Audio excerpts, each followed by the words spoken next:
Against the Phillies, the Marlins are just a shadow of themselves, mostly because the Phillies have outplayed them at the plate, on the mound, and in the field.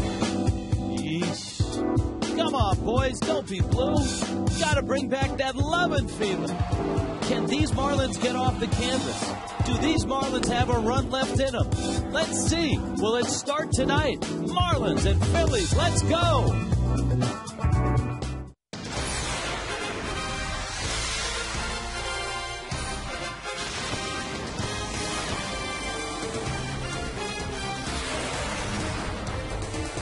Sun Life Stadium, Marlins and Phillies. No tarp tonight. So far, no rain tonight, and that is a good thing. Jimmy Rollins and the Phillies, Masaro Polanco, Jason Worth. Yeah, they don't have Utley or Howard, but the Phillies have been tough the last two nights. Roy Oswalt, the Marlins get their first look at Oswalt. Hey, Chad Tracy is a Marlin now. A lot of things going on here at the ballpark as the Marlins get ready to take on the Philadelphia Phillies. Rich Waltz along with Tommy Hutton. The Marlins, like gangbusters, came out of the All-Star break and played so well, got themselves over 500, and then started this series against the Phillies. What happened at that point, Tommy? Because the Marlins have not played well the last two nights. Well, let me put it simply. What they have to do, they have to play better because they've not played well. Very sloppy, some defensive meltdowns. They've had opportunities with runners at third, less than 2 out, haven't been able to capitalize. Overall, they have to play a better game, but it all starts with that starting pitcher. They had that odd situation last night with the rain delay right after Anibal Sanchez had heated up. He had to sit down for a whole hour before he came out. No such worries for Chris Volstad. And if the Fish got what they got his last time out against San Diego, I think they'll be happy. I think they would, but I think they'd like to see another inning or two out of Chris. He went 5 innings in the game in San Diego. The bottom line is if he goes after hitters with that sinker. Remember in San Diego, there were a number of times that he had hitters 0-2. He couldn't put them away. He's not a strikeout guy. He tried to finesse instead of going after hitters with that sinker. If he does that, he gets ground balls. He'll get double plays to help him out. And that's what he needs to do in this game tonight. So it's Volstad and his opponent tonight. I don't think a couple weeks ago we expected to see Roy Oswalt wearing a Phillies uniform. The Marlins against Oswalt is an interesting case study because early on, Oswalt dominated the Fish. But there was that game back in 2008 where the Marlins jumped him and jumped him good. And from that point on, Tommy, Oswalt's not had success against the Fish. Well, then again, he's dominated a lot of teams with the stuff that he has. He'll be 33 later this month, a great acquisition for the Phillies. And coming into this game, his overall record is 6-13. It's hard to figure with a 3.53 ERA. There was a game Rich referenced back in April of 08. The Marlins scored a ton off Roy Oswalt. But since that time, he's not been the same pitcher. They've been able to hit him. He attacks with that good fastball, has the slow curveball that he likes to use, and a slider. He's a quality pitcher and fits into that rotation for the Phillies. I'm sure they love having him. You know, the Phillies have already won this series. The Marlins have to avoid a sweep and get ready for the Cardinals. How's the bullpen, you ask? Well, we will answer. The Marlins had to use a lot of relievers last night. Who's available tonight? The State of the Bullpen Address. Allison and Jeff will conduct that when we return.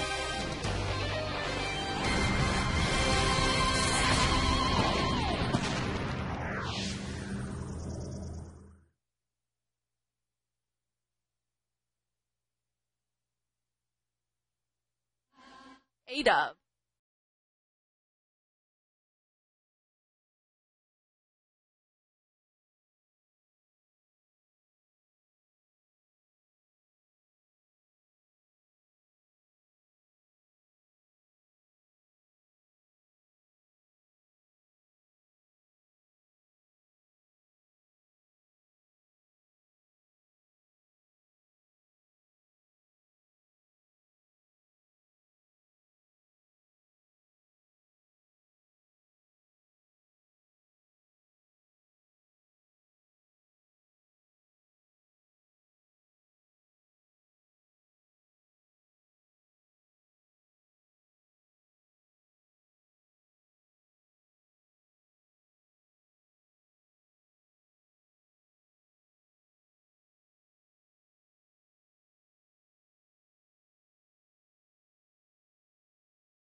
fish. And the Phillies finishing up this 3-game series. Let's get an update on the bullpen, the Marlins bullpen, with Allison and Jeff.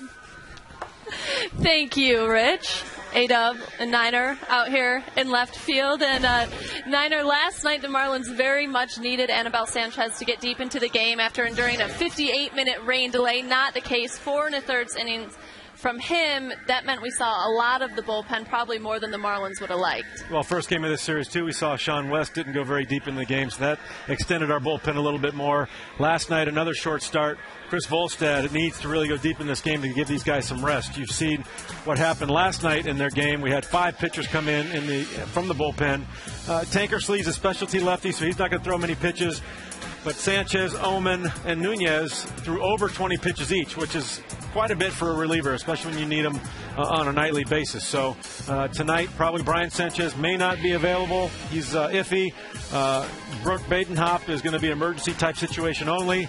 And Clay Hensley and Leo Nunez are available. So you think Nunez will be okay even though he threw quite a few pitches last night? I think so. He didn't throw the first game of this series, and he'll be okay two back-to-back games, even though he threw 30 last night. So he's been pretty good on back-to-back nights so far this season. Well, hopefully we'll get to see plenty of Chris Volstad and not so much of the bullpen here tonight as the Marlins get set to take on the Phillies. Game 3, the final game of this series. Rich and Tommy will have the call. It's coming up for you next right here on Fox Sports Florida.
Marlins baseball on Fox Sports Florida, brought to you by Toyota, moving forward, and by AT&T. Find out what's possible with the nation's fastest 3G network. AT&T, rethink possible. Chris Volstad on the hill, and the Palm Beach native making a big start for the Marlins. Marlins need a win. Phillies looking for a sweep. Jimmy Rollins, Placido Polanco, and Ross Glow start things out. Volstad with a good sinker that catches the outside corner. Tim Cheetah is behind home plate. Rollins kind of shook his head in disagreement. Here's the 0-1. A liner into left field. Jimmy Rollins opens this game with a base hit. Morrison picks it up. And the Phillies picking up where they left off last night. Their lineup looks this way with Rollins in the leadoff spot. That's his 4th hit of this series. Polanco's been a tough out. Claude has a big hit. Ibanez has driven in a couple. Jason Worth has struggled. Dominic Brown last night drove in 3. Carlos Ruiz, Marlins can't get him out. Wilson Valdez hits 8th. And Oswalt in the 9 spot. Really about the only guy that's struggled for the Phillies in this series has been Jason Worth. It's a dangerous combination, even though Rollins is dinged up with a sore foot and a cranky calf, so to speak. He's got Polanco, an outstanding number 2 hitter, good hit and run guy. They teamed up on a nice hit and run last night. Polanco pulling the ball to the left side and crossing up the Marlin infield when Rollins took off from first. That .318 average for Polanco, that is good enough right now for 3rd in the National League. And you might say, well, boy, is the National League that bad? You got to remember, this is the year of the pitcher, and almost all those pitchers are in the National League. You can see Rollins doesn't look all that comfortable at first base.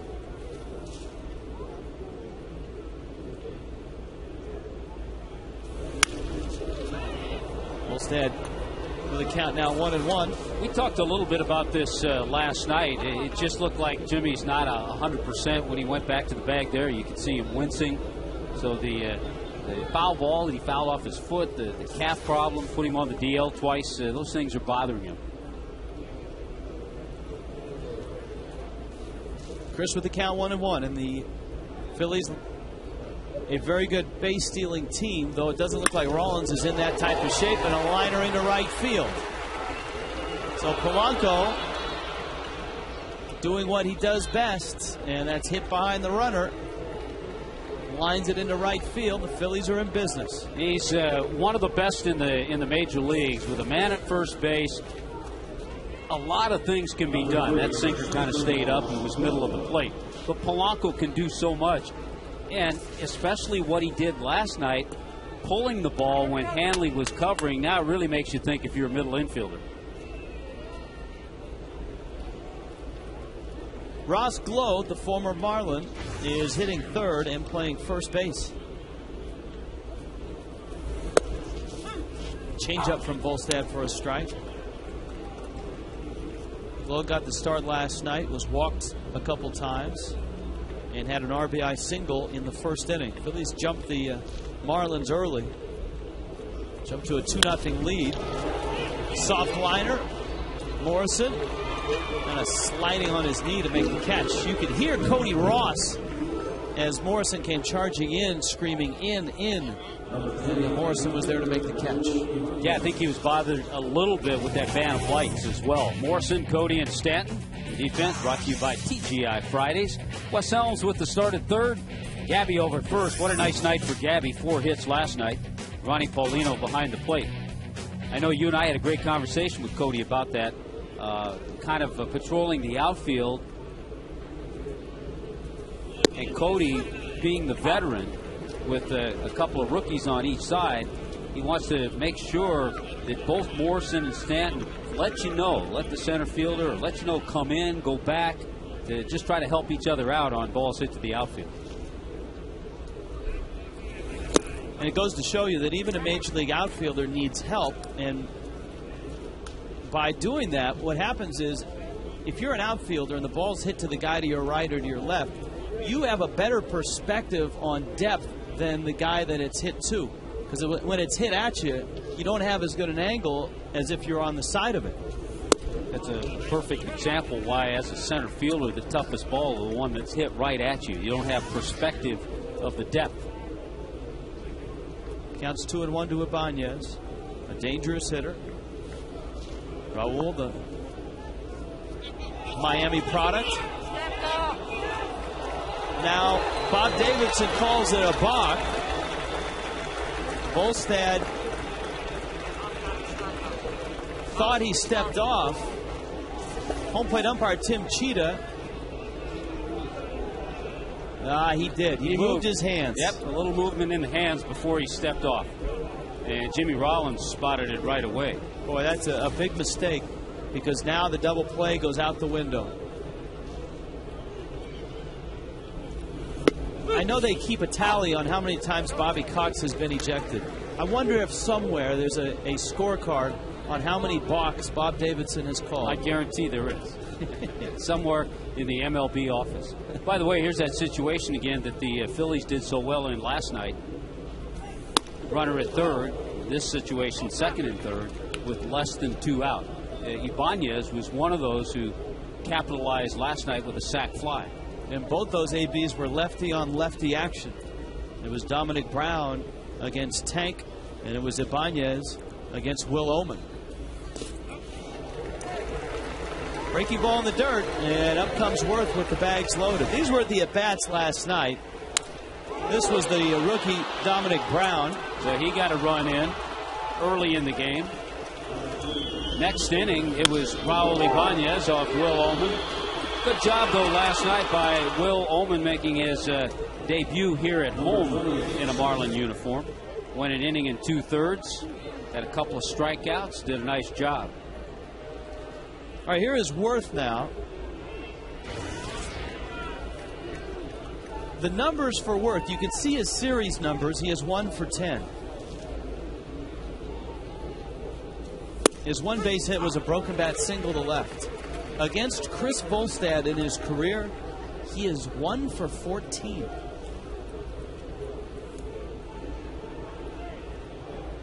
Infield's back for 2. Volstad needs a ground ball. Worth fouls it off. The Philly that is not here, that absolutely hammers Volstad, is Ryan Howard, who is 9 for 20 with 5 home runs against him. Oh, wow. Ryan Howard on the disabled list, recovering from a badly sprained ankle. I asked Charlie Manuel about his injured players. He said Howard a couple of weeks, Victorino maybe 7 to 10 days, and they're hoping for Utley in early September. Bases filled with Phillies. 1-2 coming. Fastball got in on him, popped it up shallow right center. Tagging is Rollins. Ross is in, makes the catch, and Cody's throw is cut. So a good out by Volstad. Good job, good location of that last pitch to tie up Worth. There's a good fastball. He's swung and missed at a lot of fastballs. Breaking ball, the curveball, he fouls off.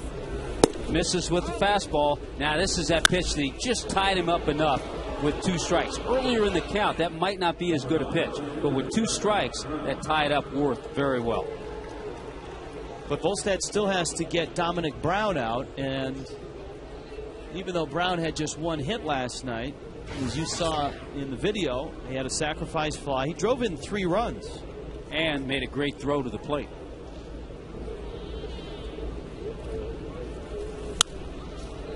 Chris starts him out with a changeup. Terrific numbers for Dominic Brown.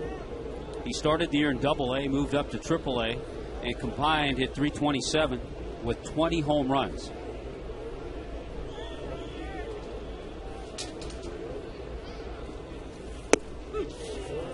Caught the corner, and it's 0-2.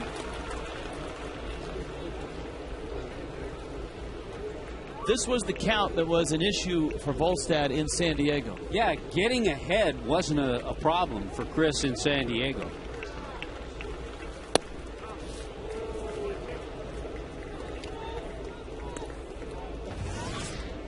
$20 pitches so far for Volstad.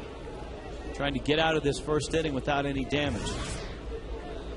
It's a hot team. The Phillies have won 11 out of 13 since July 22nd.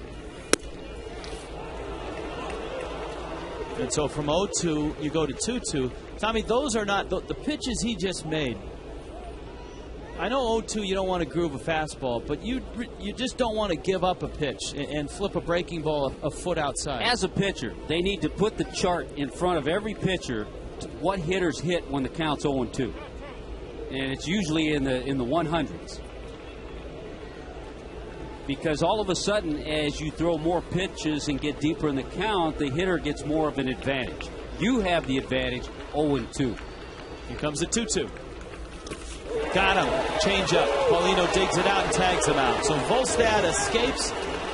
22 pitches through it, but no runs on the board, and that's the important part.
Scoreless Marlins lineup tonight brought to you by Mike Stanton.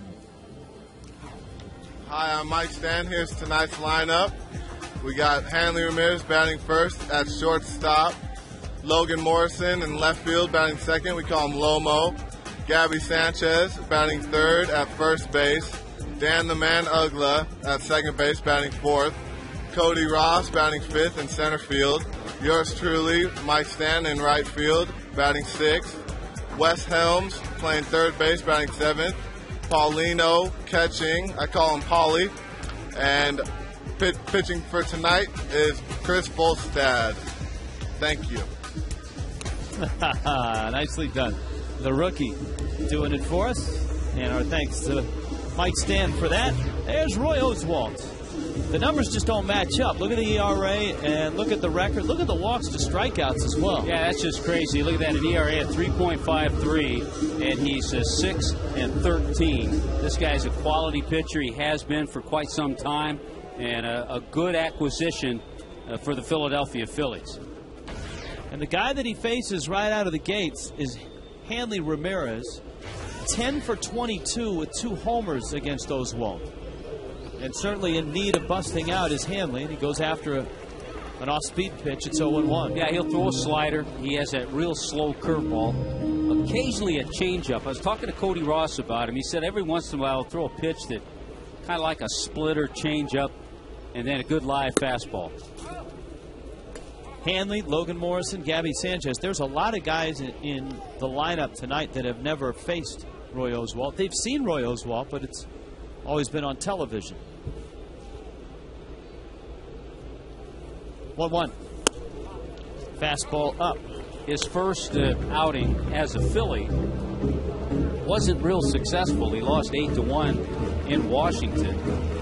Went 6 innings, gave up 7 hits and 5 runs, but he had just arrived the night before. Everybody around the Phillies said, yeah, he was kind of amped up and ready to go and just didn't have his best location. And I think that's the word that Oswalt used. He said he was too amped up and that he was squeezing the ball too hard.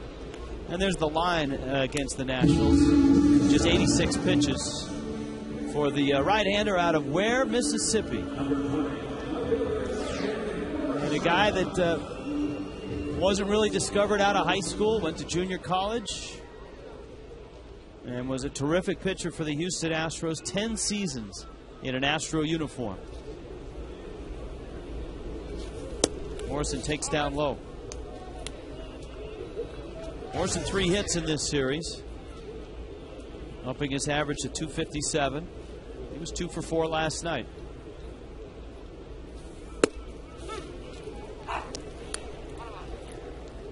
That's one of those things for a young hitter. You can watch all the video. You can have watched Roy Oswalt on television somewhere along the line, which I'm sure Logan Morrison has. But it's until you stand up there 60 feet 6 inches away. That ball was smoked foul. That you really get a better idea. That's pretty good bat speed. When you pull a 94-mile-an-hour fastball that's up under your hands like that. Yeah, he tried to sneak his fastball in on him. And right there, that sent a message to Oswalt. The message, this kid's got a quick bat. I would be surprised to see something hard. He bends one up there. It's 2-2. Yeah, that was that slow curve.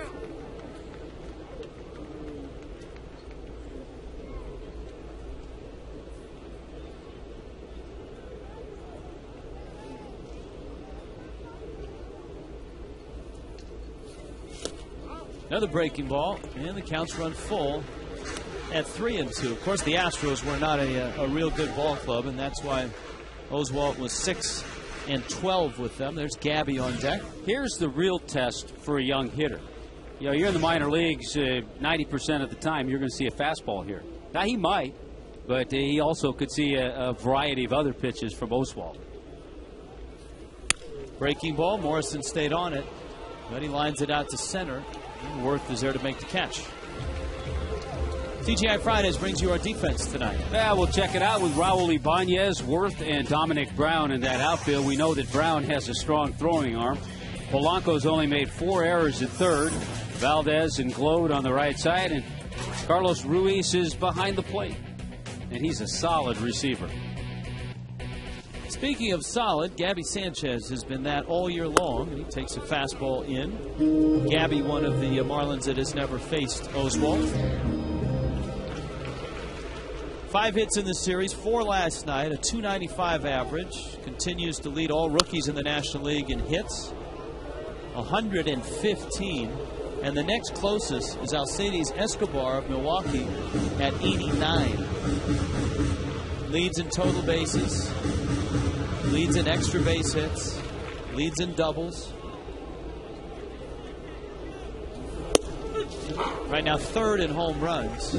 Tyler Coleman of the Cubs at 17. Ike Davis of the Mets at 15. Gabby has a dozen.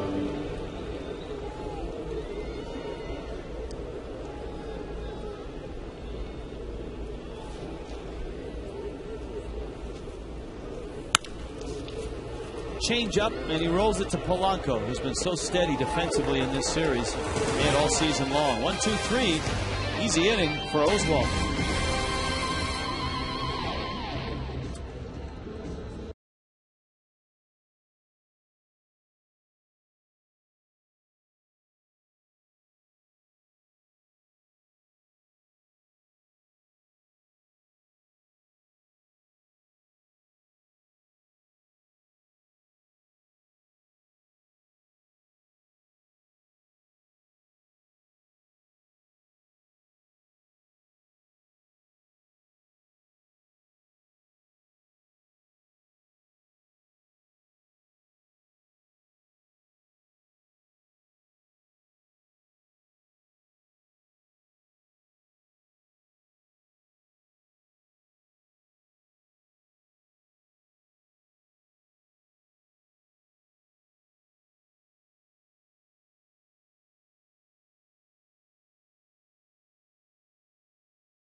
Volstad did a nice job of pitching out of trouble, getting Jason Worth and then Dominic Brown. So Ruiz, Valdez, and Oswalt. Carlos Ruiz has been a tough out. RBI single last night. And he rolls this one out to Hanley. Volstad gets a quick out on a couple of pitches. Got a Super Saturday coming up this weekend. Cardinals and Marlins. The post-game show is Cirque Dreams. And the first 15,000 fans get a Marlins Samba whistle, courtesy of New Era Cap. That's on the way out. 1877 Marlins. So you come in, you get the ball game, you get fireworks, you get Cirque Dreams, and then you get a whistle. And also, you get Josh Johnson. Oh, that should have been at the top of the list. Yeah, you get Josh Johnson against the newest Cardinal, Jake Westbrook. It's been an interesting look. Westbrook has kind of been hidden away from Marlin fans with the Cleveland Indians for a long time. So it'll be a first look for a lot of Marlins against Westbrook, and we'll see if JJ can come back after a subpar outing in San Diego.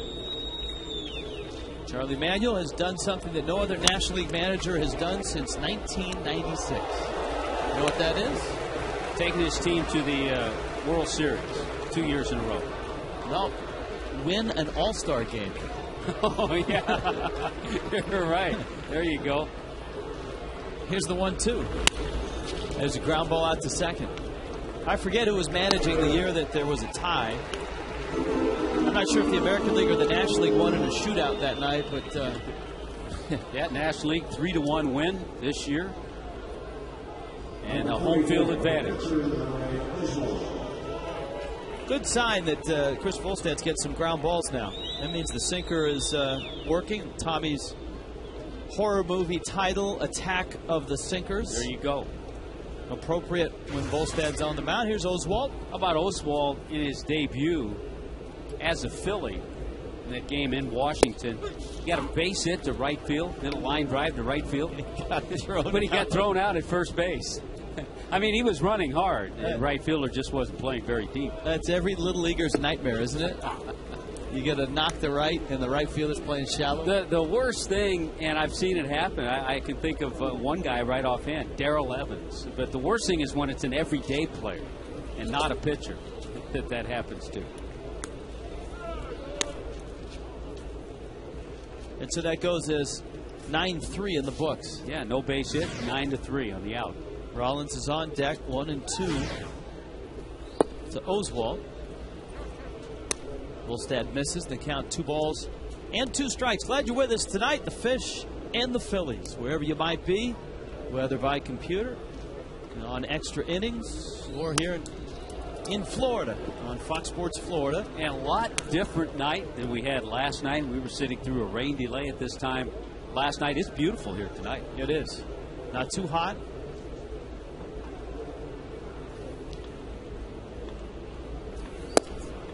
Oh, man. Volstad walked off like he had strike 3. Here's another look. Fox Tracks brought to you by Toyota. Let's see where it was. It's a strike, and it's a pitcher up there, too. Chopper to first. Gabby has it. Steps on the bag. We are scoreless.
home tonight for the Phillies. He was recently acquired, of course, from the Houston Astros, and this has been a trend for Philadelphia the last couple years, dealing aces before the trade deadline. If you go back to 2006, they picked up Jamie Moyer, 2007, Kyle Loesch, 2008, Joe Blanton, 2009, Pedro Martinez, and Cliff Lee. You can see the starters' records there. In 53 starts, they picked them up 24 wins, just 7 losses. So these pitchers that they pick up before the non-waiver trade deadline or the trade deadline have been a big part of the reason the Phillies have been the NL East defending champs the past 3 years and the NL defending champs the past 2. Guys.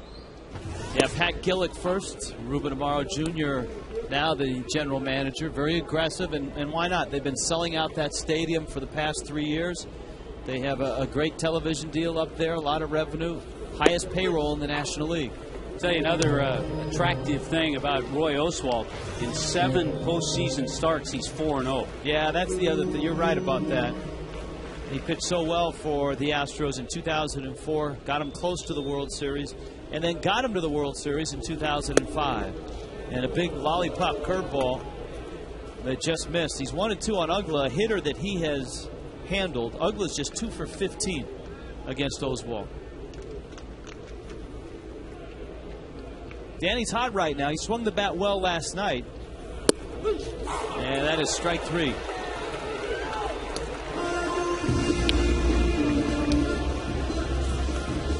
Looked like he caught that outside corner. Let's see if that was similar to the pitch that Chris Volstad pitched. That one was well off the plate, and it was a strike. The one that Volstad threw to Oswalt was on the plate, and it was a ball. So right now, the veteran Tim Cheetah, a little inconsistent. He's a good umpire, though.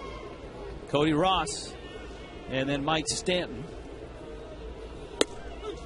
Ross sees a fastball from Oswalt. We talked about this last night, Rich. If the Phillies are able to get to postseason, just the fact that they can go after a team with Halladay, Hamels, and Oswalt.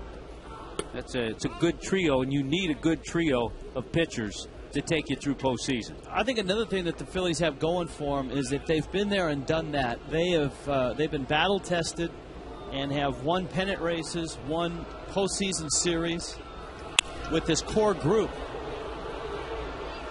Shallow center, Worth won't get there. Falls in front, throws behind the runner. Almost got Cody. Glode had to make an acrobatic catch. And Ross has himself an adventurous single. Well, that's a heads-up play by Jason Worth. He knew, once he realized he wasn't going to get to this ball, he knew that the runner, Cody Ross, was going hard and going to take a big turn at first base. So really, without looking, he comes up and fires, expecting Cody to take that big turn, which he did. And fortunately, Cody was able to hustle back. And fortunately for Worth, Glode was there to take the throw. Now Stanton gets his first look at Oswalt. Mike clobbered one to left center last night for his 10th home run. He's 5th amongst rookies in homers, 1 behind Jason Hayward, 2 behind Gabby. And if he keeps this pace up, hitting home runs at this point, he might get to 20. And Stanton in 47 games has 10, so he's on pace to get to 20.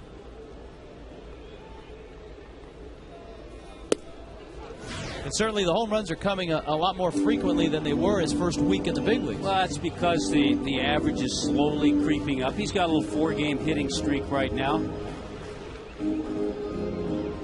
And, yeah, I think he'll get to 20. And remember, he hit 21 in Double-A. Breaking ball, ground ball, foul ball, says Bob Davidson. 2-2. One of those things when things are going really well, that ball just goes over the bag. But I think it started its journey foul when it hit on the grass. And then that kicked it a little bit to foul territory and it missed the bag. So good call by Bob Davidson.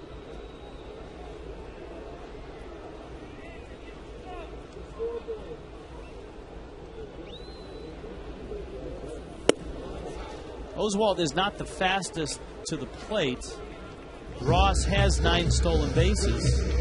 So you would expect on this 3-2 pitch, he might be on the move. The only thing that would keep you from doing that is the fact that Mike Stanton strikes out a whole lot. Carlos Ruiz throwing out 24% of would-be base stealers. Probably going to be a breaking ball to Stanton, though, on 3-2. Yeah, they've tried to bust him in with a couple of fastballs. He was running, and he got a fastball letter high and fouled it back.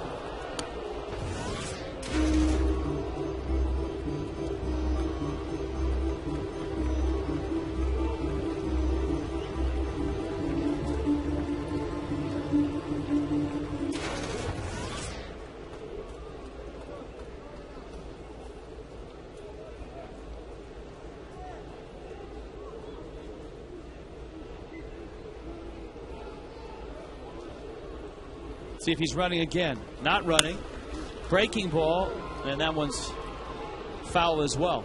Well, he's giving Oswalt a good battle, and he's also giving himself an opportunity to see a number of pitches, and that's good. Next pitch to Mike Stanton will be number 8.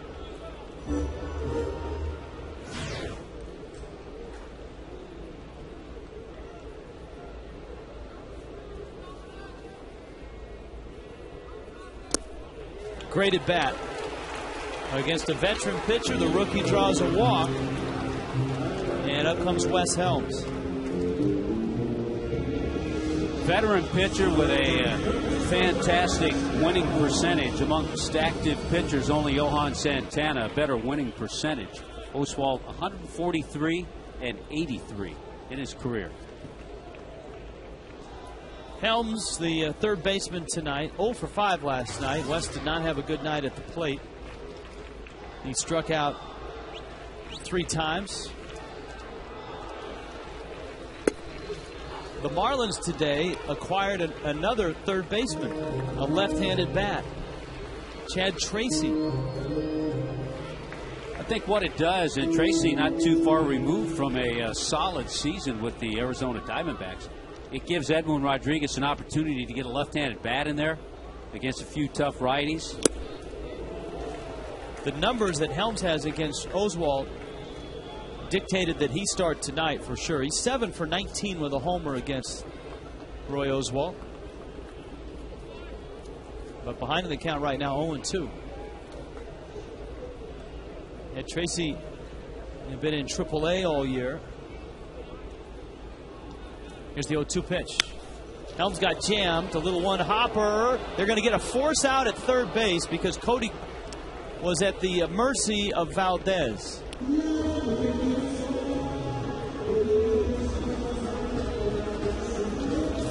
Not a bad play by the second baseman of the Phillies. Yeah, I think the thought was, though, try to get a double play. They got the force out, but because the ball was hit off the hands, I don't think there was a chance for a double play if he goes second to first. Yeah, rather than just get the out at second, he figured get the lead runner. And he could see out of the corner of his eye, he could see Cody Ross just kind of hanging there because Cody wasn't sure what was going to happen with that ball.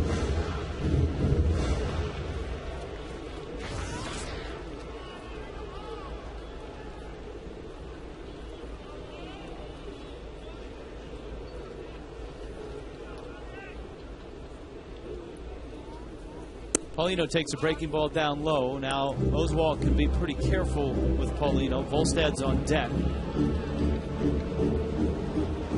On the flip side, Paulino can be ultra aggressive at anything close.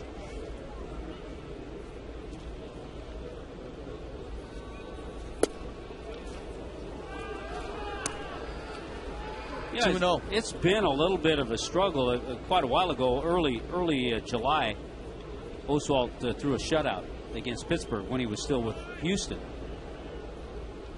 3 starts since that shutout, though. He's 0-3 with an ERA over 7. So he hasn't been the sharpest, even before he was traded to Philadelphia. And in those 3 starts, just 15 innings. And that ERA reflects 12 runs given up in those 15 innings. There you go. That's a lot of hits, a lot of runs. It's outside. And it looked like Oswalt wanted nothing to do with Pauline.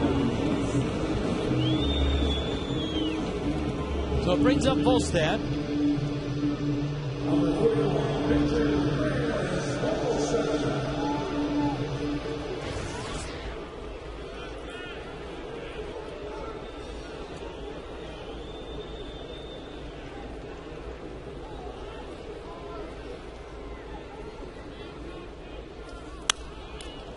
Chris goes after the first pitch and fouls it back. He got himself a little slider.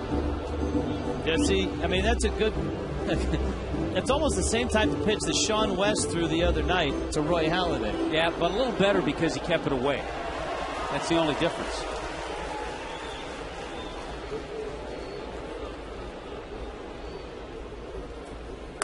We talked to Edwin Rodriguez about that pitch the other night, and he said, you know, the fact that it was a slider wasn't necessarily the big mistake. The big mistake was the way he threw it. He wanted the type of sliders that he'd been throwing to strike out Ibanez that night, not the soft one out over the middle of the plate. I understand what he was saying, but I also think if you throw a bad fastball and miss with the location, it's still 90 or 91, which is what West was throwing. It's still a tougher pitch for Halladay to hit than a mistake slider. I'll buy that. Yeah, we're talking about yesterday's news. And Oswalt finishes off Volstad. The Marlins leave them loaded. This game's scoreless.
Johnson to school. It's the Josh Johnson Goes to School contest presented by Metro PCS and Motorola. Sign up at any South Florida Metro PCS location or guest services at Sun Life Stadium.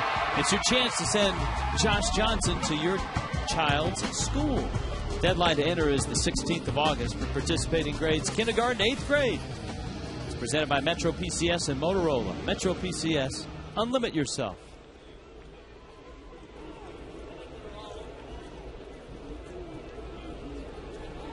Well, here we are now in the third inning of a scoreless ball game.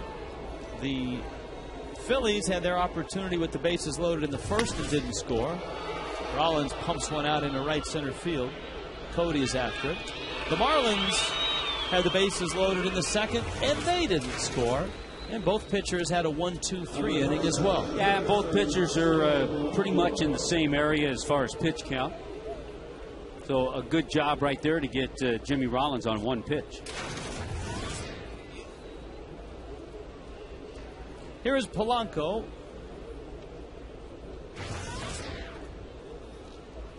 the Phillies and to a lesser extent the Marlins will be scoreboard watching a bit tonight to see what's going on in Atlanta as the Giants and the Braves play. Tim Lincecum and the Giants have a 2-0 lead against Jair Jurgens. Good matchup in that game. Braves have had a little bit of an injury bug. Martin Prado busted a knuckle on a head-first slide, and of course Chris Medlin last night. I haven't read any updated report. They were going to do an MRI today.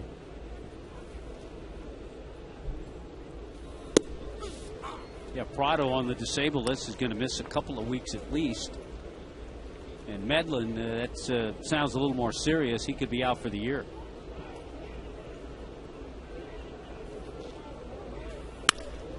Liner into center field, and Polanco's got 2 hits. Just a very steady ball player is Placido Polanco. And that's, you know, Polanco is a guy that, you know, wasn't a superstar coming up, earned his stripes as a versatile, consistent player, then won some Gold Gloves, played so well in Detroit. Played last year, second base, winning the Gold Glove, and made just 2 errors all year. Glow to Liner to Ugla. Throws to first. Safe. Boy, that ball almost took Danny's head off. I think if he's able to maintain and catch it without it almost taking his head off, I think he gets the double play. But watch his reaction, because this ball is hit so hard by Glode, he has to kind of regroup before he can throw to first. If he's able to throw right away, he doubles off Polanco. But heads up by Polanco to get back quickly. Here's Ibanez now.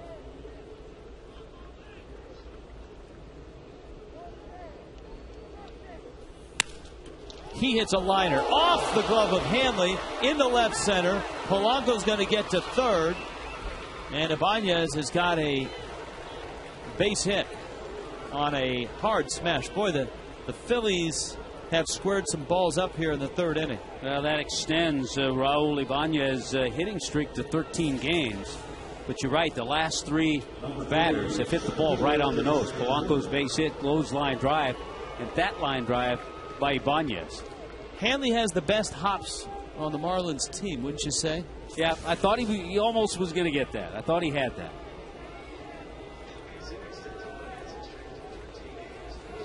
Well, it's Worth again, and Worth was a big out for Volstad to get in the first. Bases were loaded with 1 out, and Worth popped to shallow center.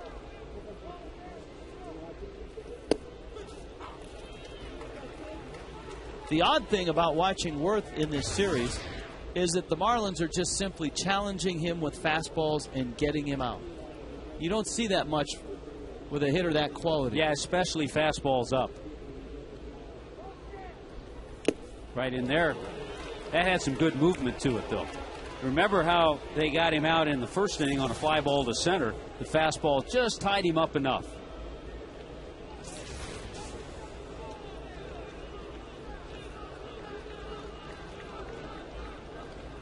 One for 10 in this series with 7 strikeouts. Ground ball in the hole. Hanley backhands to Ugla, gets the out. Volstad gets out of the 3rd. Hanley leads it off. Marlins and Phillies are scoreless.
that is doing a tour of all the ballparks across America. This is part 3 of the trek to get to all the ballparks, and this is kind of the Southeast tour, right? Yes, yeah, Southeast tour. We've done the East Coast, we've done the West Coast, so we're hitting the Southeast this year. Jim and Bill, they're brothers, and you guys are all teachers, right? So this works out, fits into the summer. I want to know though, who made the sign?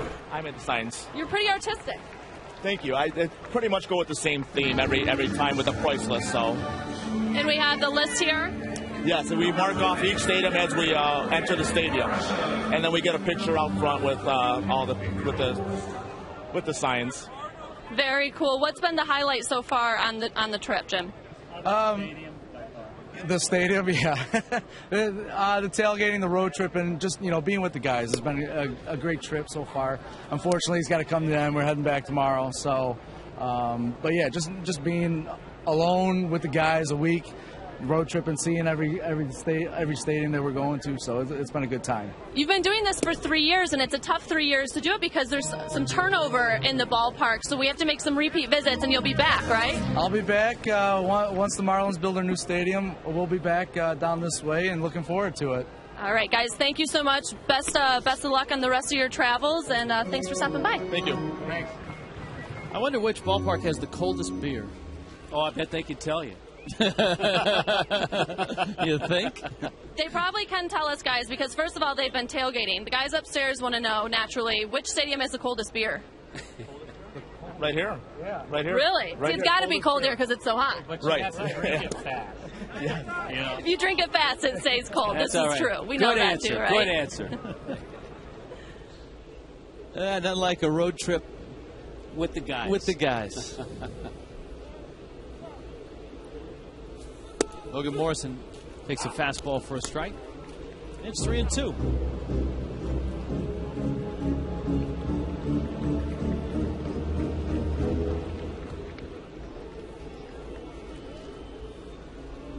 Morrison, the Kansas City native, lines that one fair down into the corner.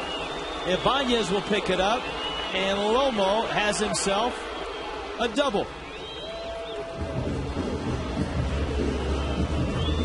Well, what a nice swing on that 3-2 fastball. 4th double already for Lomo. It's not just any ordinary double either. It's a checkers double of the game. Nice swing. Polanco off the bag at 3rd, never had a chance. And Morrison cruises into second base. Now, I've heard some people say that his swing reminds them of a young George Brett, and that's not a coincidence. His father, growing up in Kansas City, was a huge Royals fan and knew nothing about baseball. But when Morrison started to play, there's a fly ball into right field. Brown circles it. Remember, he's got a great arm. Lomo's going to challenge him, and he's going to get there. When Morrison's father decided that his son had some skill, he went to the library and he picked up The Art of Hitting 300. That's the famous book by Charlie Lau, who was George Brett's hitting guru. And then he looked around to see if there was anyone that could teach him how to hit.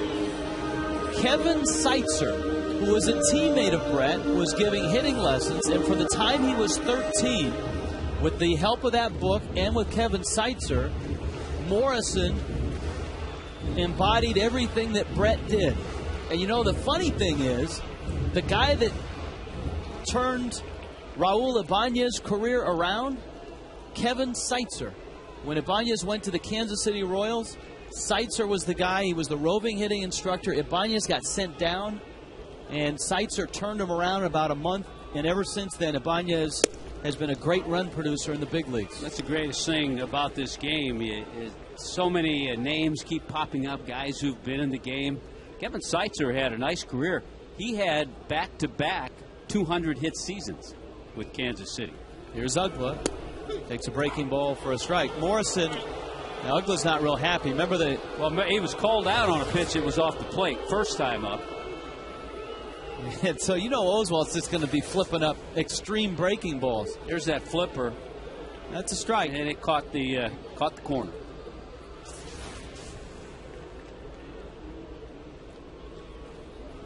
Hey, Oswald says, what the heck? Let's throw in 3 feet outside. Yeah, the guy who was flipping them up there last night for the Dodgers was Vicente Padilla. Wow.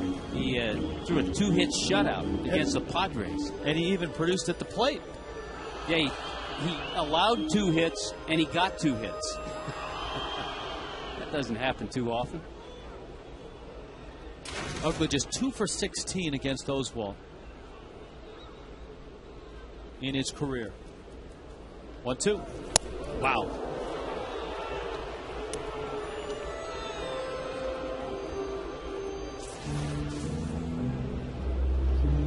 Yeah, the fastball in, takes off, and so does Dan Ugla.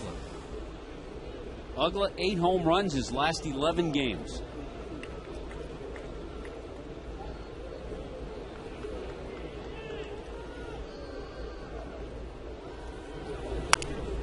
He got the breaking ball, and he just got a piece of it. Ugla last night was 1 for 3, but one of the outs was a line shot that Jimmy Rollins made the terrific diving catch on, and that came with runners in scoring position. And at that point, it really could have changed the game. And Rollins was in the right spot and made the diving catch. See if he gets another breaking ball.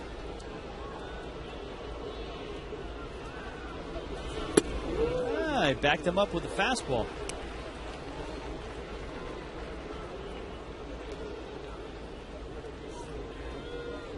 Marlins have made Oswalt work. You're in the bottom of the 3rd. He's at 54 pitches.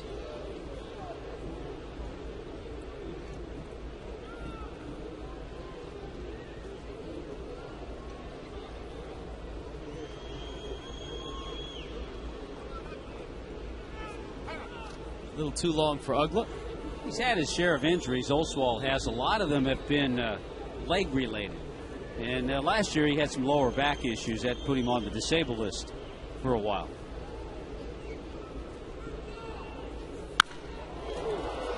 Ugla pulls that pitch down the left field line, and that's foul and out of play.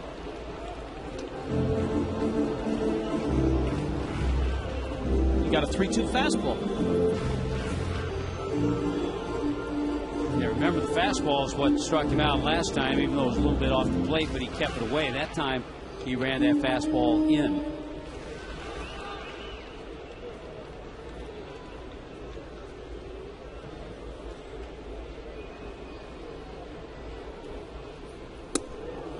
That one missed, and Ugla trots down to first.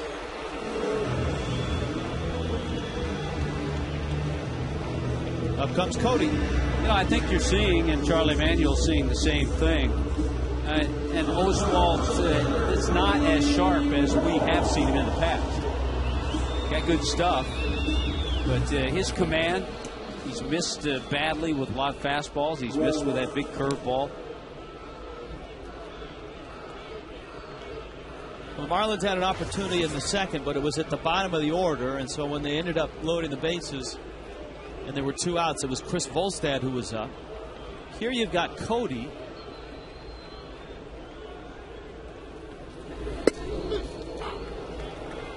One thing for sure, Tim Cheetah has been calling that high strike on the breaking ball.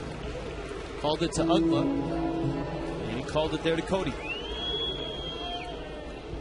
As Tommy pointed out, a veteran umpire and a good one.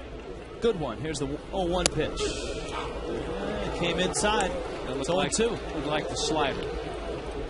So Cody has yet to see the fastball. So a big curveball, little slider, kind of backed up. Really didn't have a whole lot of movement. Ross hit a bloop single back in the 2nd.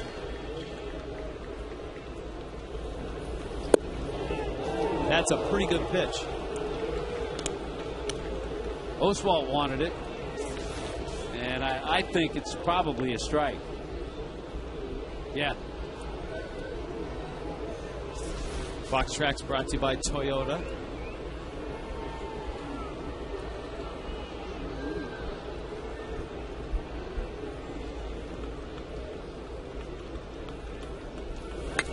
Fastball, Cody fouls it back. The Marlins have just the 2 hits. Cody's single and the Morrison double. remember, Cody's was a blue, and it dropped just in front of Jason Worth in center field.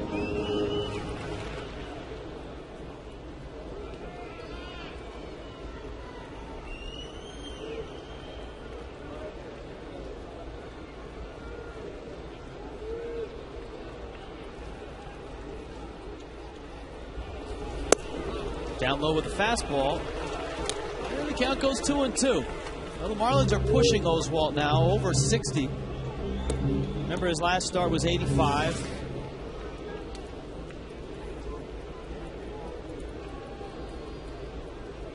And he's had 2 extended innings in a row.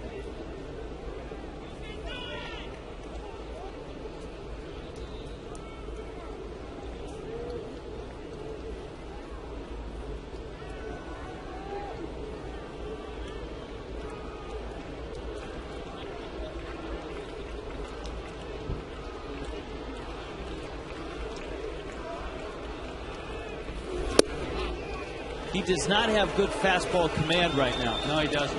Because you saw Ruiz ask for the fastball and ask for it out, and it ran in. 5 times Oswalt has gone to a full count. Look how far Ruiz had to reach. Yeah, he was set up outside. That's where he wanted that pitch. And he's trying to get a feel for catching Oswalt as well.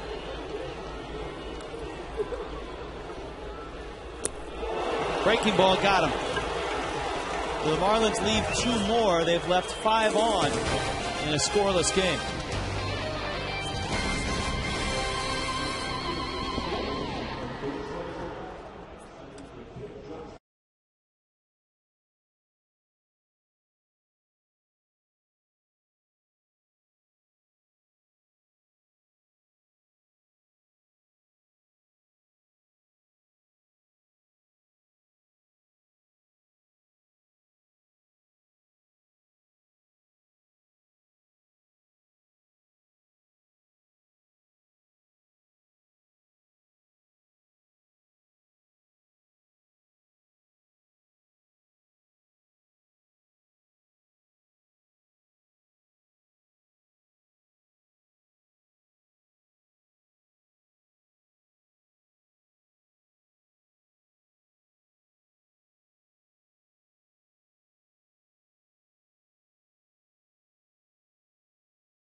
And Marlins, 4th inning.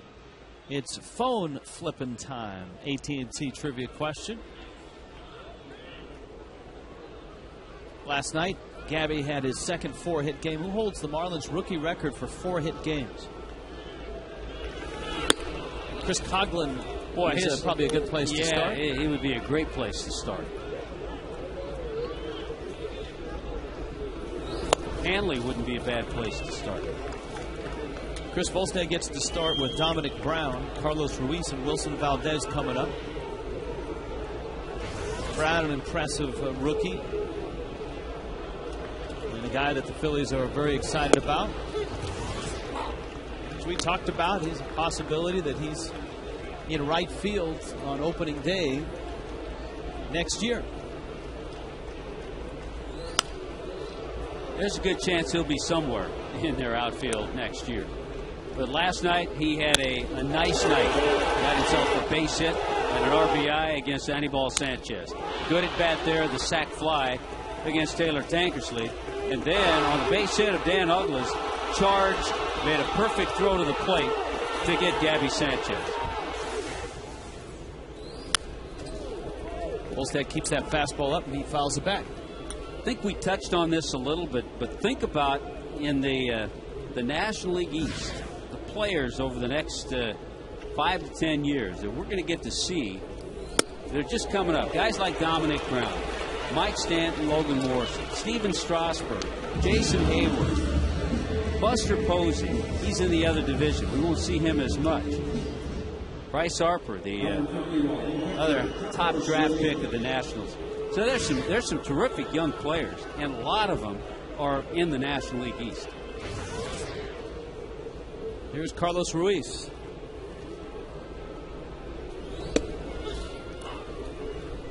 Well, the Marlins have their trio here right now. Stanton, Morrison, and, of course, Gabby.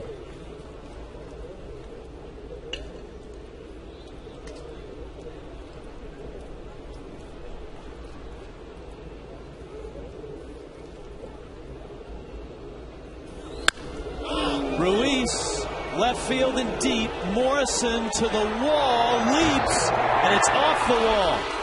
Chasing it down is Hanley. Ruiz is headed for third. Hanley's throw is on the mark, and he is out. Oh, what a play by Hanley Ramirez.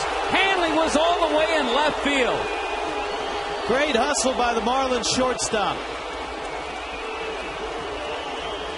Logan Morrison learning to play left field, learning to play the wall. Gets backed up, falls well over his head. But out of nowhere comes Hanley from his shortstop position. Comes up, flat-footed, one-hop strike, and Ruiz is nailed at third. That is a tremendous play. You're not going to see that very often.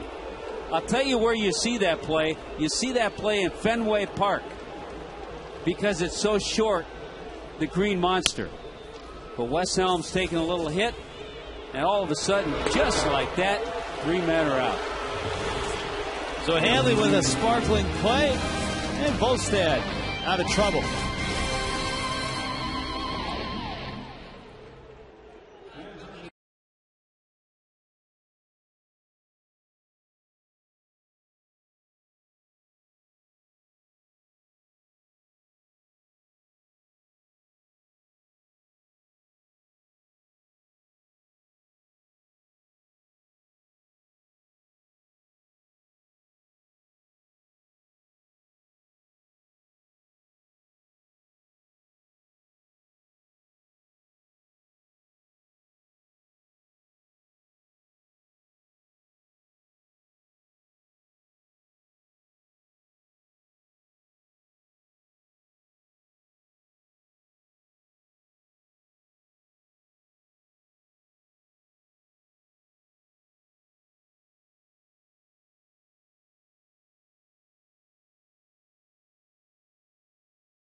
Florida, when you need a car, truck, or van, who are you going to call? 1-877-MAROONY.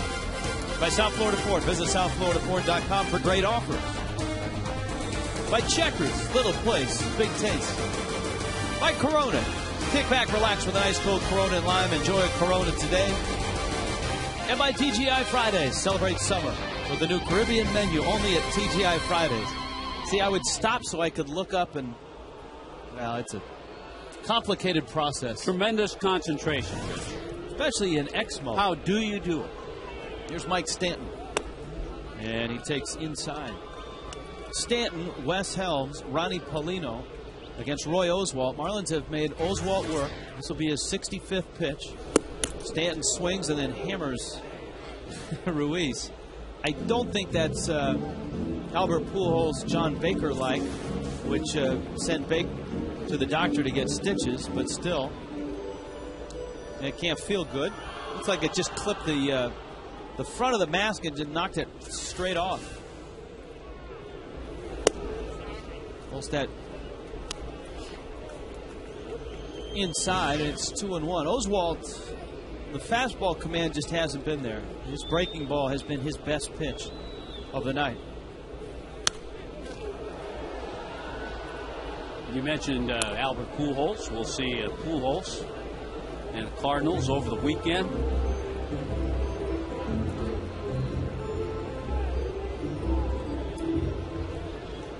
They're probably in town right now. Breaking ball misses up and in. Limited schedule in the National League. Giants and Braves, by the way, are tied 2-2 in the fourth.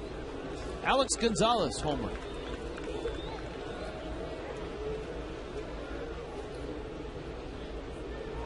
Padres and Dodgers later on tonight. 3-2. Ground ball second. Valdez. And there's an out here in the fourth inning. AT&T Trivia. Gabby last night with a 4-hit night. You gonna go Coughlin? Yes. I may go with Hanley.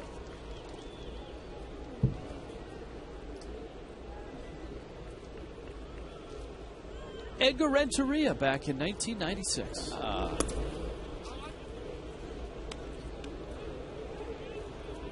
That was before my time, and that was before your time. 96, yes. My first year here, 97. Helms hits a sharp ground ball. Nice stop by Polanco. What do you think? Gold glove for Polanco at third? Why not? I mean, he's won a couple at second. He's only made 4 errors this year. Full season ticket plans for 2012 in the new ballpark are now available for new customers. A variety of premium seating areas are available. Secure your seats in the new Marlins ballpark. Call the new Marlins ballpark sales headquarters at 1-877-411-2012. That's 877-411-2012.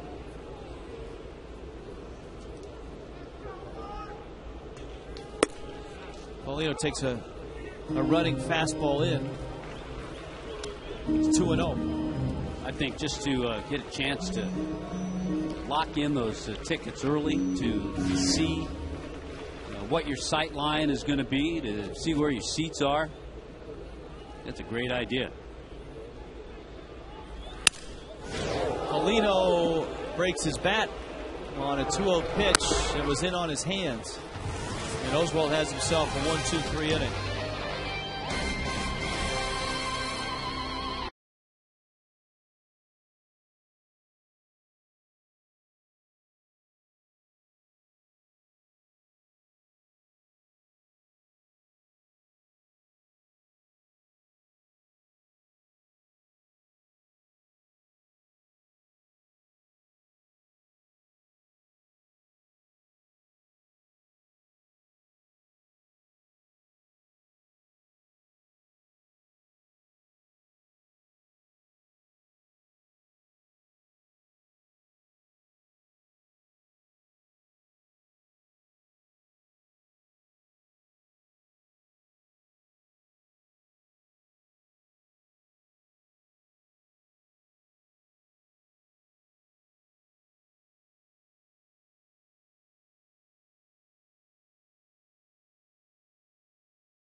Fresh.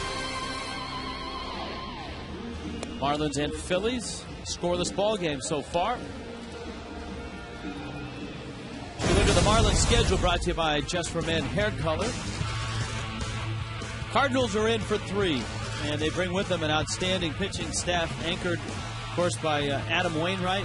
Marlins won't see Chris Carpenter, but we'll see Jake Westbrook on Saturday night. It's Nolasco and Wainwright that open the series tomorrow night. You can live forward with Just for Men Hair Color.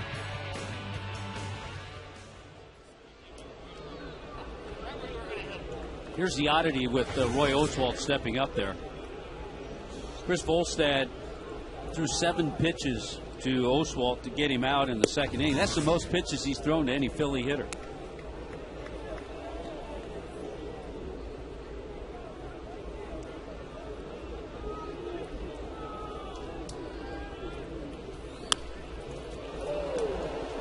That one popped foul and out of play. And it's a ball and a strike.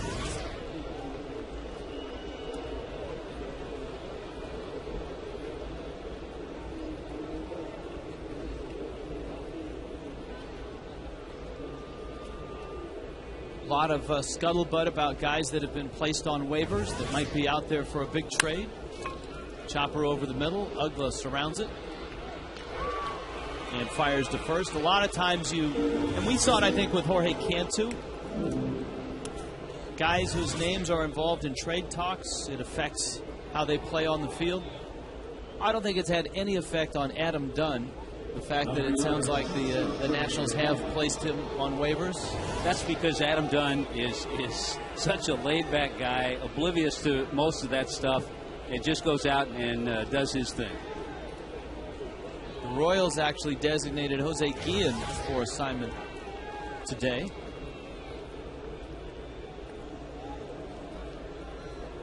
Red Sox have lost Kevin Youkilis for the rest of the year. Thumb surgery. I can picture somebody picking up Jose Guillen. Pretty good bat if you need one for a month and a half, 2 months.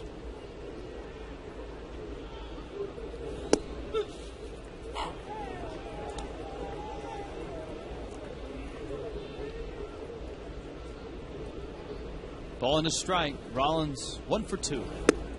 Jimmy takes a breaking ball. Volstad, who had a shaky start in the first. Phillies loaded the bases with 1 out. He's been terrific. Nice change up there. Just mix things up. He needs to get a little run support, and that's something that troubled him early in the year. He pitched well and didn't get much support. After the ballgame tomorrow night, we will have our debut of Andre Dawson, Hall of Fame, another Inside the Marlins installment.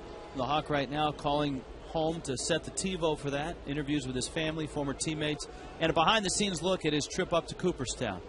And it's after the ball game around 10:30 on Fox Sports Florida.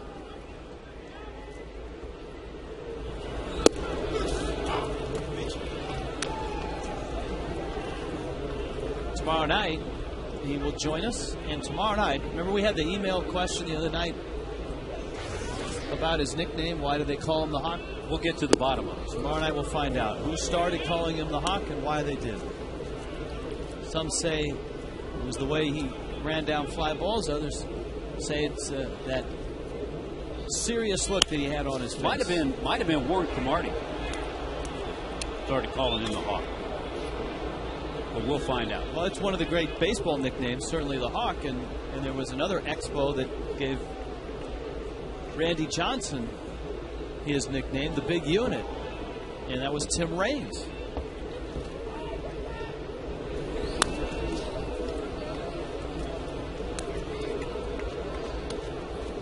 One and 2 to Polanco. The Marlins haven't been able to get him out tonight. He has 2 base hits.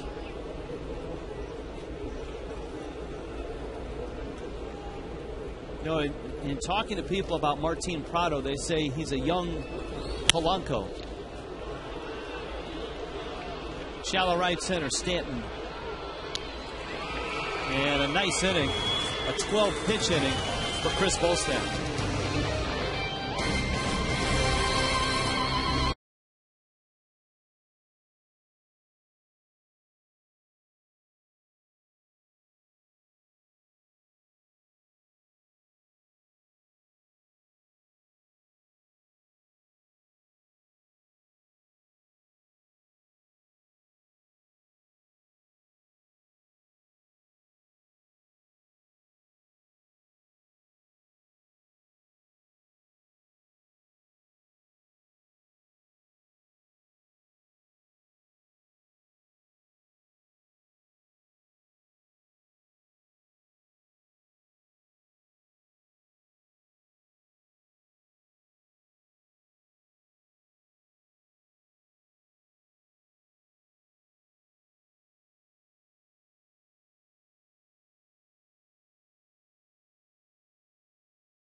Philly flavor.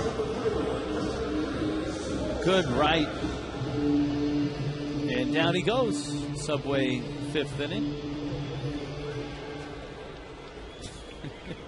Our Toyota trend, the Phillies clinched just their 2nd road series in their last 9 series. They've not played well on the road. Charlie Manuel hoping to change that. Volstad is up. Charlie Manuel is one of the managers in baseball. In every series you go by and say hello to the visiting manager. But with Charlie Manuel, you say hello and you stop for a chat because you never know what he's going to tell you. Opening night, he told us a great story of how when he first heard that Edwin got the job, he said, I think I know that guy. And then he looked back and found that he had managed Edwin in AAA. Well, tonight, we were talking about managers, and Charlie signed out of West Virginia as just a teenager. His first manager was Jack McKeon in rookie ball. He said McKeon had just been fired from his AAA job. He was 62 or 63. And Charlie had signed, and there was a school teacher that was actually coaching the team or managing the team until they could find a manager. And Jack got fired and ends up, he's Charlie's first manager. We got to remember that story, and the next time Jack's in town to talk to him about that and have him give us a scouting report on Charlie Manuel back then. The other thing about Charlie, he's so accessible, too. That's what makes it easy to get all those good stories. Hanley pulls one on the ground at Polanco and he throws him out. The other thing about the story with Edwin Rodriguez playing for Charlie, it was in the Pacific Coast League, and Edwin got traded from the Padres organization to, I believe, the Twins organization. Twins organization, yeah. And back in those days, Hawaii was in the Coast League. The trick was when you went to play Hawaii, you went there for a week. Stayed a whole week. You didn't want to miss that trip. You play him 6 or 7 times. So Edwin said he was with the Padres. They went to Hawaii to play in Hawaii for a week. He flies back to the States, finds out as soon as he lands, he got traded to the Twins. And guess where they were going? They were going to Hawaii. So he got on a plane and flew back to Hawaii. He said he spent 2 weeks in Hawaii with 2 different teams. At Aloha Stadium. Glode has it. It's a fair ball. And Oswalt's in a nice groove right now. The Marlins go down in order. And we go to the 6th. Scoreless ball game.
WhatsApp y es presentado por KFC.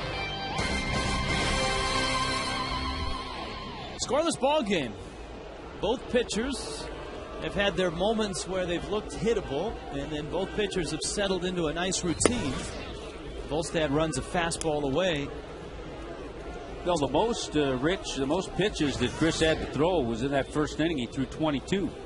Since that time, he's had 13, 11, 10, 12. Ross Glode, Raul Ibanez, and Jason Worth against Volstad.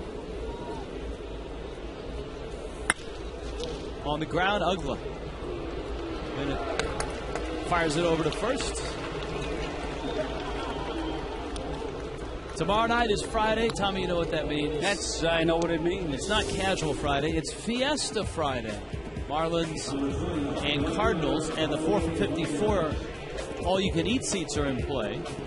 All the peanuts, popcorn, hot dogs, soda, and you can win a Andre Dawson Hall of Fame plaque by playing Billy Bingo, 1-877 Marlins, and that's courtesy of Supercuts.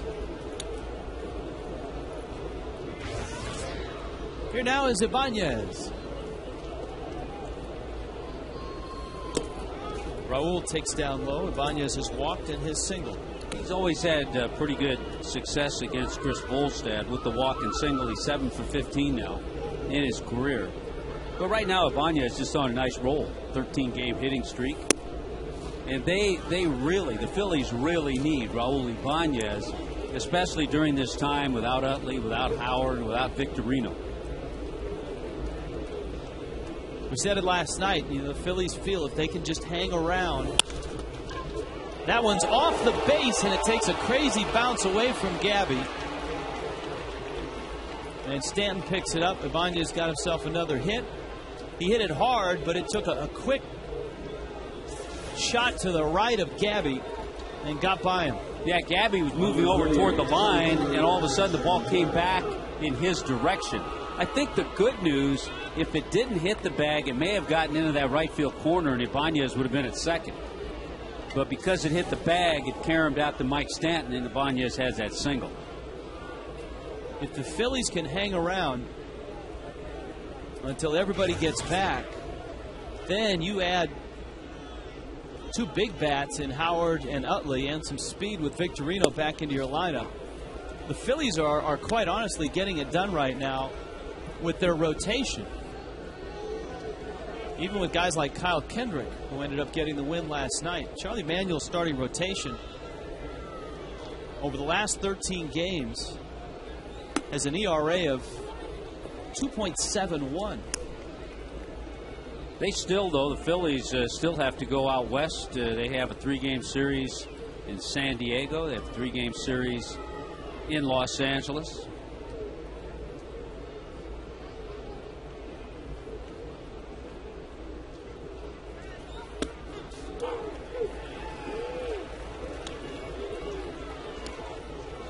One and two to Worth. You see the numbers. Volstad against Worth. We talked about Cantu and the trade rumors weighing on him. It felt like, and some people in Philadelphia said they thought Worth's contract status weighed on him earlier this year. And I'm not sure what's weighing on him right now, but he's really struggling. Yeah, his pending free agent status. That's yes. what they thought early in the year. But early in the year, the first 6 weeks of the season, he was one of the hottest hitters in baseball. Yeah, then he just went flat silent. Because if you look at the overall picture, came into the game hitting .292. He has 36 doubles, at 15 home runs.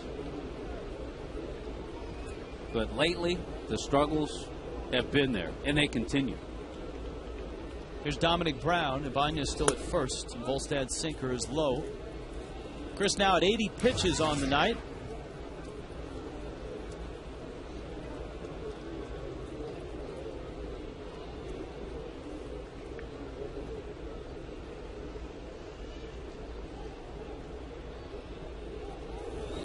The Marlins desperately needing Volstad to get deep in this game. The bullpen taxed with some short starts. Sanchez last night, 4 1/3. West on Tuesday night, 5 innings. You know, Randy St. Clair, Edwin Rodriguez, they can feel very happy at this outing of Chris Volstad tonight. He has had command. He got through that first inning with a little struggle, and since that time he's used the changeup. He's spotted that sinker, and look at the consistency in pitches after that first inning.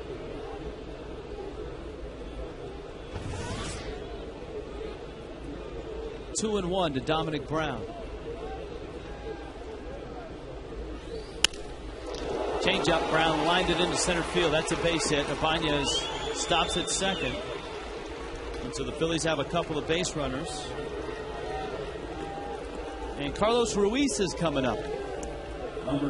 Good approach. If the hitter tries to pull that changeup, he's in trouble, and Chris gets out of the inning. But a good approach by Dominic Brown to stay back and hit that changeup up the middle. And the Phillies are in an interesting spot. You were talking about it last night. Worth as a free agent coming up. It doesn't, I mean, budget-wise, they've already got a payroll of close to $150 million already slotted for 16 players, and Worth's not in those 16. So Brown is a natural fit, promising young outfielder. Looks like he's major league ready. But as you pointed out, it's another left-handed bat, and the Phillies lineup would have a ton of them if Brown is a starter and Worth is playing somewhere else. And I also think they have to think beyond next year, because next year is the last year of Ibanez's contract, a left-handed hitter. So you got to think a couple of years beyond. I'm sure Ruben Amaro has thought of all that stuff. The one benefit the Phillies have is neither of those guys are in a position to play center field, which is obviously the premium position in the outfield. Here's the pitch to Ruiz. The other benefit they have is a sellout just about every night. Yeah. Well, down in South Philly. 0-1's the count to Ruiz. And that's right. If an injury to Victorino, Worth is that guy who can move in and play center field, which he's done. And I think therein lies the decision that the Marlins have to make in the offseason involving Cody Ross and Cameron Maben. Oh, one pitch. I think if you're the Marlins and you elect, let's say, not to have Cody Ross back, you better be 100% sure Cameron Maben's going to step in and play center field every day.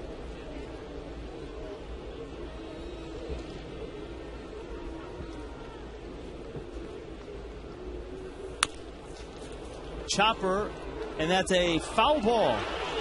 Helms picks it up, gets to the bag. Notice how everybody has to continue on with the play because you don't know what the call is going to be. Ibanez, the runner at second, he's going hard. Wes Helms has to go hard. You can't look around and see what Bob Davidson's going to call. You make the play, and then you look around. And once the ball passes third base, it's no longer the home plate umpire's call. It's the third base umpire's call. Would have been a nice out to get for Volstad. We told you last night, Ruiz is having a career season, up around 300, and has 6 hits in this series already.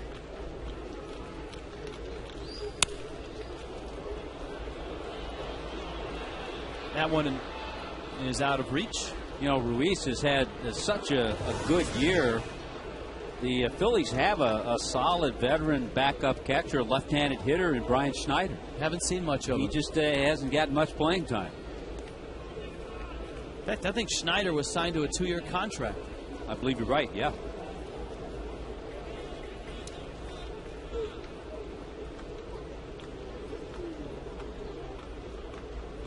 Brian Schneider on the year has 26 starts.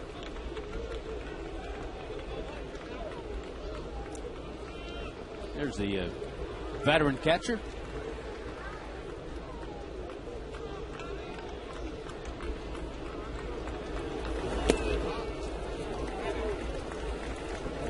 Now the count goes 2-2. Jose Vera starts to loosen up.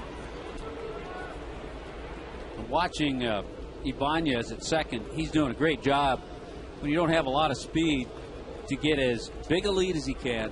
And he knows with 2 strikes, if Ruiz starts to swing, he's going to take off.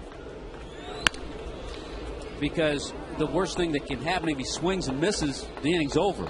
So that's a great lesson for young kids. You're running second, they're 2 out, and the hitter has 2 strikes on him. You watch where the pitch is. You get a great angle to see where the pitch is. If it's right in that strike zone, you see the hitter's eyes light up, he starts to swing, you can go ahead and take off.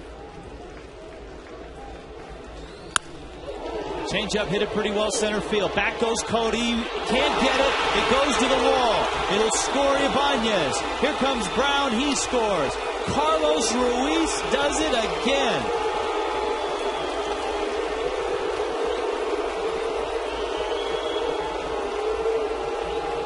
I think what you hear are Philly fans saying chooch. Yeah, the changeup was up. It was also a pitch that Dominic Brown hit. We talked earlier about that pitch directly over your head as a center fielder. One of the toughest ones. Cody couldn't get to it. The ball was stung. And once again, the Marlins are stung by Carlos Ruiz. 2 doubles tonight for Ruiz. 7 hits in this series.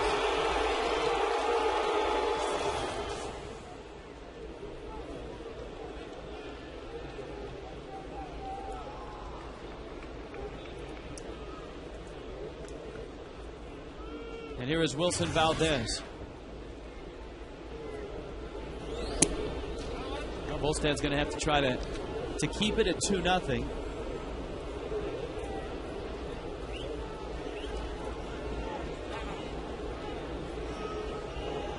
Chris is far enough away in the lineup that if he can finish this inning, he can come out and pitch the next inning. And the Marlins are going to intentionally walk Valdez. To pitch to Oswalt. Well, and a good decision. Oswalt's 0-2. Oswalt will make contact, though. He's made contact a couple of times.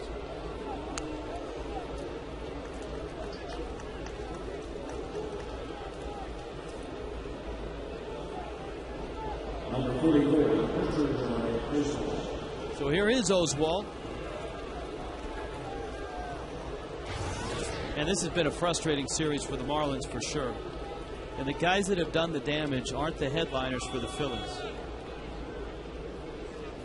Ben Francisco. Carlos Ruiz. Wilson Valdez. Dominic Brown. And I know the Phillies are without Utley and Howard and Victorino. I'll tell you what, if the Phillies hang on and sweep this series, this will be a huge boost for their ball club to give them confidence that they can win games without those Utleys and Howards.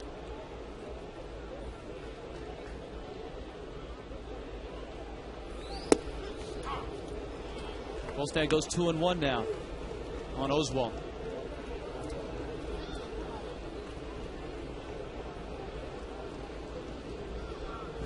Chris's pitch count has rocketed up this inning to 97.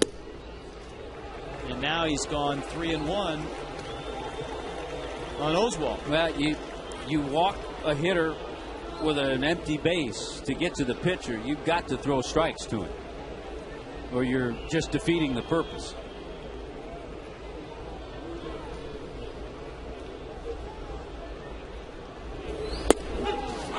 Strike.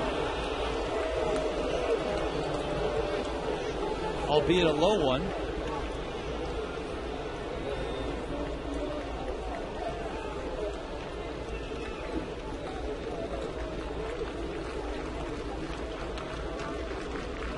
Runners on the move. That one is too low. So does Volstad face Rollins, or does Veras come in? There's your answer. Yep, there's the answer. Because right now you've got to get a fresh arm in there. And it just looks like Chris is starting to get out of gas and just couldn't throw a strike to Oswalt. Marlins were hopeful to get at least 6 out of Volstad, and he leaves before that. 2-0 Phillies. A Marooney called to the pen. When you need a car, truck or van, who you gonna call? Marooney!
Volstad, 32 of them here in the 6th inning. Before this inning, Chris had 1 2-0 count. Had 5 2-0 counts in this inning alone, and that in itself tells the story. So he has turned it over to Jose Veras, and Veras comes into one of those situations when he has trouble. It's command, and he comes into a bases-loaded situation, no place to put anybody. But since he had his contract selected from AAA New Orleans, he's had an ERA of 1.10. He's been tremendous second time around. So it's Rollins now. Jimmy is 1 for 3.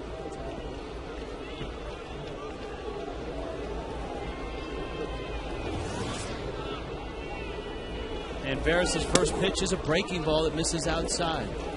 No margin for error right here in this bases-loaded situation.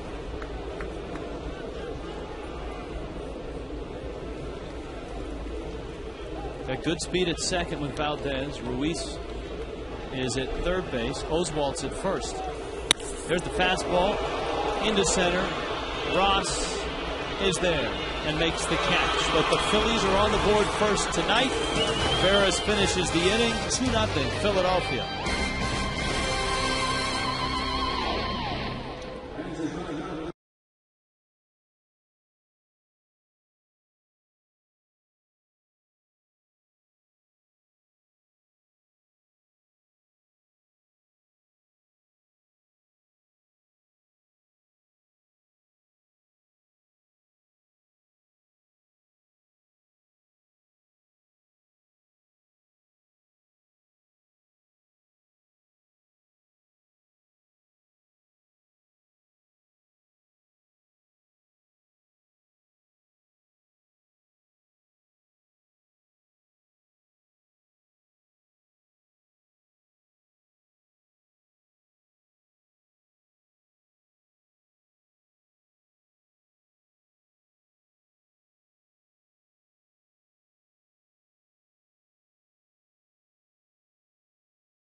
May not be reproduced, retransmitted in any form. Accounts, descriptions of this game may not be disseminated without the express written consent of the Marlins.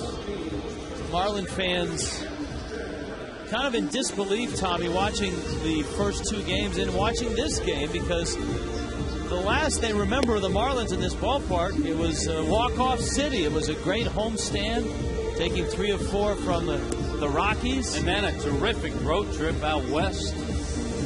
But the Marlins have come home, and it just isn't happening. Well, the first couple of games in this series were just not good games. Marlins didn't play good defense, didn't play good baseball. I think in this one, just to give you an idea of the type of battler that Roy Oswalt is, there's a guy who's won 20 games a couple of times. Clearly, he doesn't have the best of stuff or command. And he's given up just 2 base hits to the Marlins. 3 walks, 4 strikeouts. That's been his best pitch. His fastball, he's really been unable to consistently get over.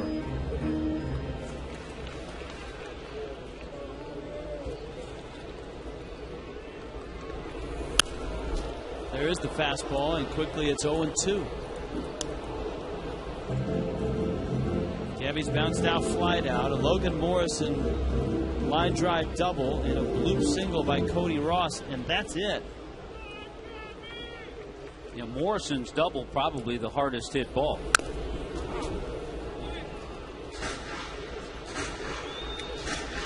Oswald's breaking ball comes so far.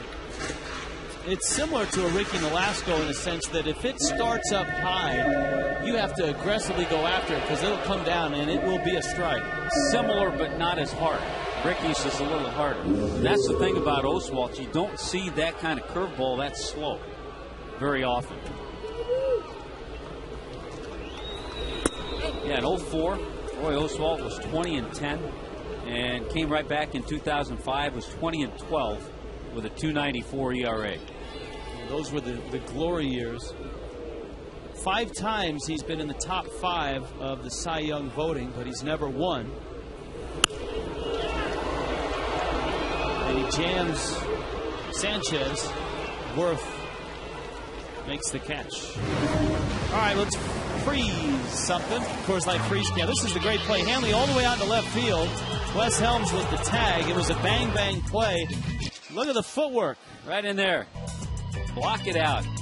I mentioned you see that occasionally at Fenway Park. Shortstops are always instructed with the short green monster to get out there. And we saw Hanley do it here in this park. And a good play by Wes at the other end. Oswalt misses outside to Ugla. Oswalt has pretty much had his way with Ugla in their careers. 2 for 16.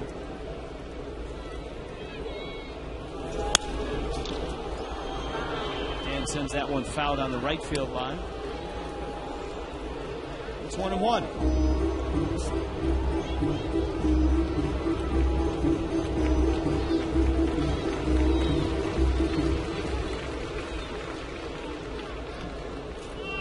Ugla sitting on 24 homers. Broken bat. Polanco picks it up. And Oswalt continues his cruise through the Marlins lineup. The crazy thing about the first 2 outs in this inning, he has jammed guys, and in the case of Dan Ugla, just shattered his bat on changeups. I think this is the most I've ever seen Oswalt throw changeups. Usually he'll use it, but he's used it a lot tonight, and a lot of that could be because he doesn't have command of the fastball. He's retired 9 in a row. He's not thrown a whole lot of sliders. He's thrown a few. Yeah, this is not one of those nights like last night where the Marlins felt good about their at-bats and were hitting balls hard, but hitting balls at people, or guys were making diving catches on them. This is a night where very few have had good contact. You see that fastball has been riding in on the right-handed hitters. And the changeup as well.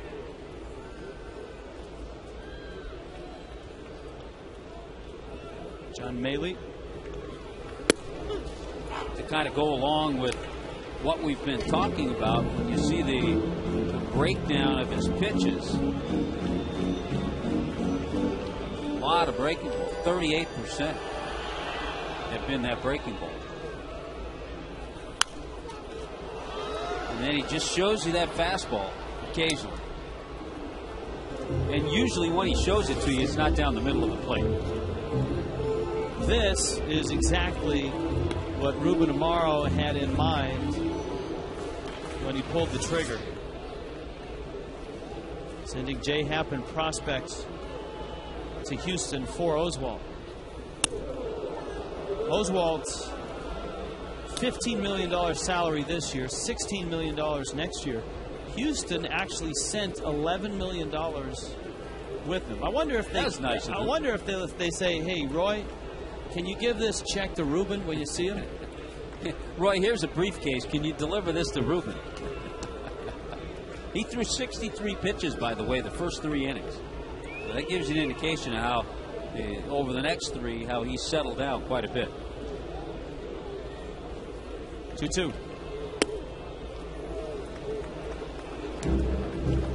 Ed Wade, the general manager of the Astros, handing Oswalt you picture like in a movie, the briefcase with the handcuff, cuff to your wrist. Roy, you want to count that? Yeah, Ruben has the key. Oh, it said he swung. Alfonso Marquez said swing. Roy Oswalt's roll continues. 10 in a row he has set down.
All for one low price.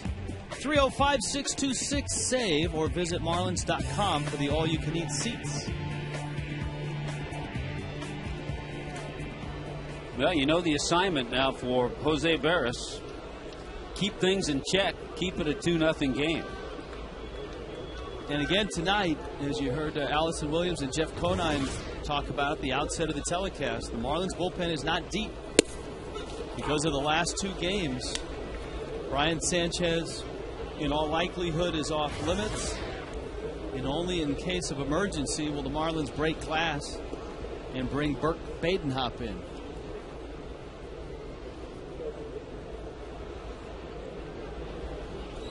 So if they can squeeze another inning out of Veras, they'd be very pleased. And also keep in mind the number of pitches that Leo Nunez had to throw last night. He's available, but he had to throw a lot of pitches last night. That's a great point. Even though the Marlins are hopeful that they have to call upon him tonight. Yeah, they'd like to be able to test that in a save situation. And I'm sure Leo would too.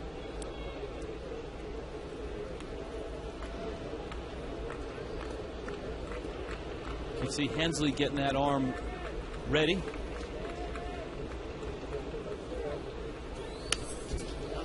Good fastball by Veras.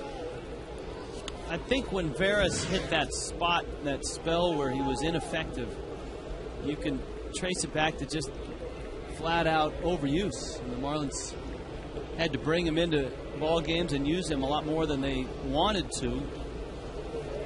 And that shows up. Every once in a while, overuse will rear its ugly head. I was listening to a game last night, a little bit of that Dodger game, and remember Mujica, the numbers he had? And there's the workload last night of the bullpen. Will Oman had to go an inning and 2/3. He's got a rubber arm, though. He can pitch every night. Clay Hensley, he's available. But Mujica had some unbelievable numbers, but all of a sudden he got lit up last night for Bud Black.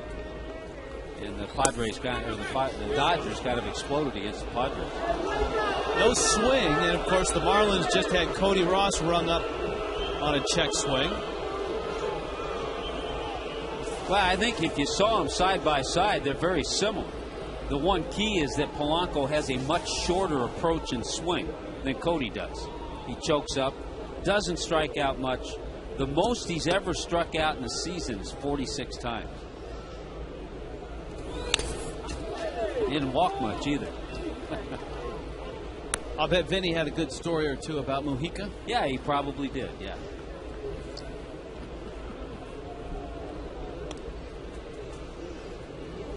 Claude Ibanez following Polanco.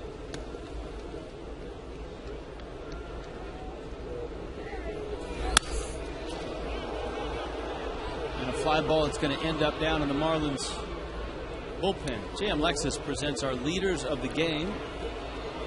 Placido Polanco. We talked about that strikeout rate. David Eckstein, we saw him not playing, but in the dugout in San Diego. JM Lexus. Price made us #1, 18 years running. Click jmlexus.com to find out how. Yeah, they want to get him back. We saw Jerry Hairston Jr. play second base.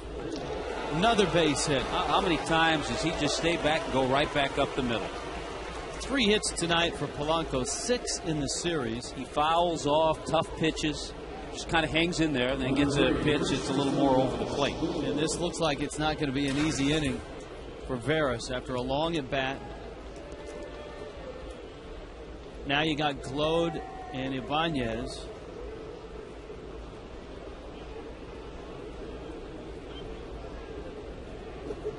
But then again, normally you'd have Utley and Howard. In this series, Claude and Ibanez have done just fine.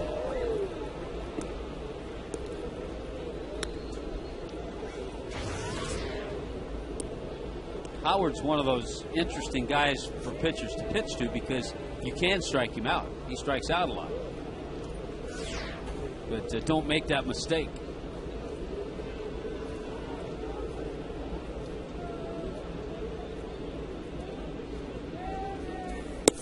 Ross Gload, such a valuable member of the Marlins last year. Of course, the Phillies got a front row look.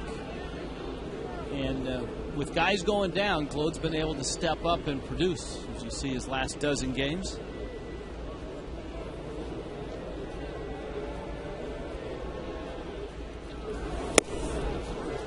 Barris with a good changeup. We saw Gload hit some big home runs. Had 15 pinch hit RBIs.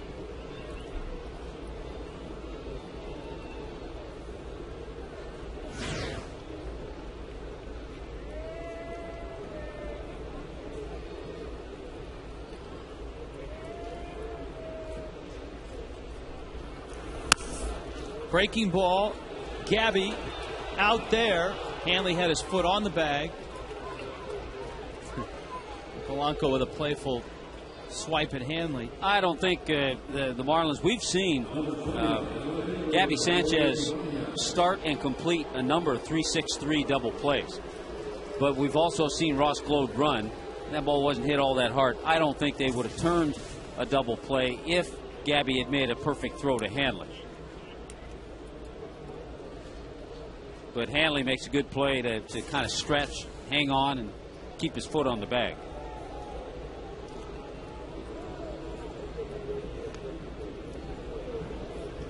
Ibanez has 2 hits tonight.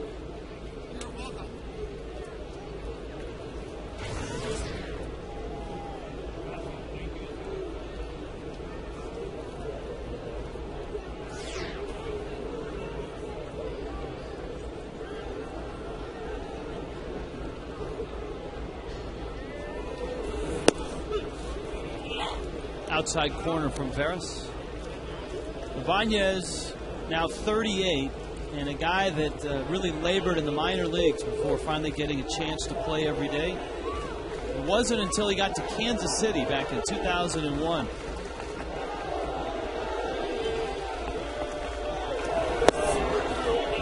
He came up as an outfielder. He played some first, actually caught a little bit too, and in Seattle's organization, Lou Piniella was the skipper. Then it was a very veteran ball club.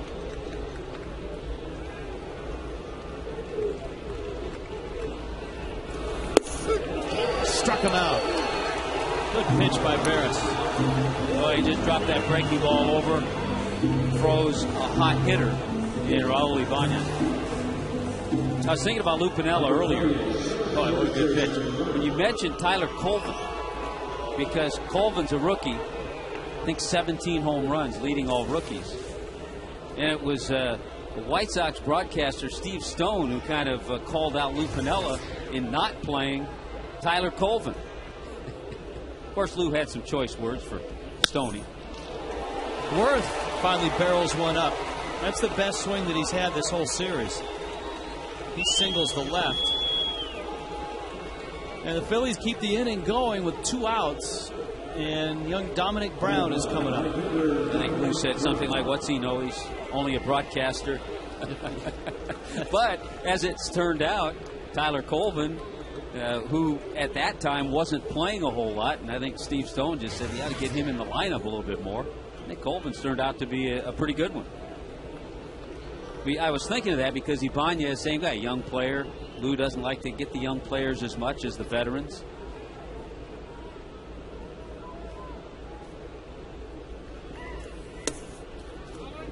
Veras misses outside. In Lou's defense, it's not always the manager that dictates who gets the playing time. Absolutely. A lot of times it's the front office who has paid big money to the Kosuke Fukudomes of the world. The Alfonso Sorianos of the world. That want those guys out there playing. That one fouled back. There's a balance there between what the front office wants and what the manager wants, and I'm sure in some places, maybe a St. Louis with Tony La Russa, or Los Angeles with Joe Torre, and I'm sure Piniella has had a pretty good, I guess, cachet, so to speak, in terms of who he wants. But, you know, it goes hand in hand. You can't just You can't just go rogue, so to speak, as a manager. Or if you're trying to move one of those players. Let's say you're trying to move a Kosuke Fukudome. You can't move him if he's sitting on the bench and you're playing Tyler Coleman. So that happens too. 1-2 coming to Brown. And it's outside. I wonder if Lou Piniella is going to end up back in the broadcast booth. He was very successful. I would think so. He has too much to offer to not hang around and get in the broadcast booth with somebody. Very good with Big Fox during the postseason. In his time between the Rays and the Cubs. He might be in negotiations right now. Here's the 2-2. Veras tried that same pitch that froze Ibanez. And Brown just fouled it off.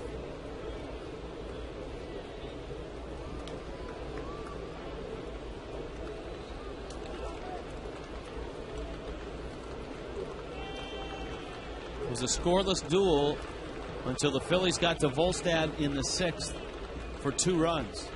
Veras trying to get through the 7th. Brown not cooperating. 2-2.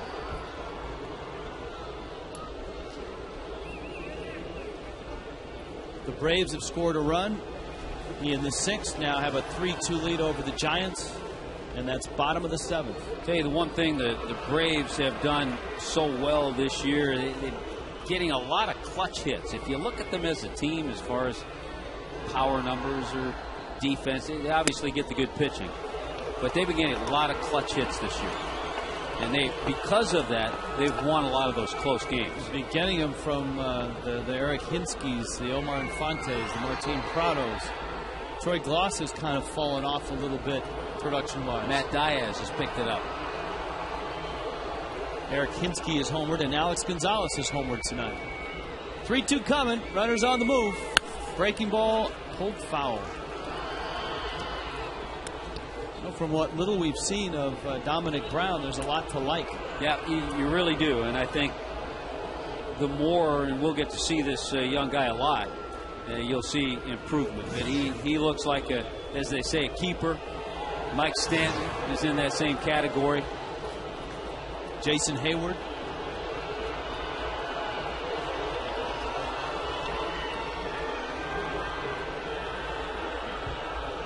Another 3-2. Change up and got him. Paulino squeezes it on a foul tip. And it took a while, but Veras gets through a scoreless 7th. Marlins down 2-0. Here comes Mike Stanton.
Big prize winner with a big payday. Right now I'm feeling like an all-star. I'm so on top of my game. Right now I'm feeling like an all-star. A big prize winner with a big payday. Phillies and Marlins here at Sun Life Stadium. Mike Stanton digs in. Roy Oswalt delivers a breaking ball for a strike, and it's 0-1.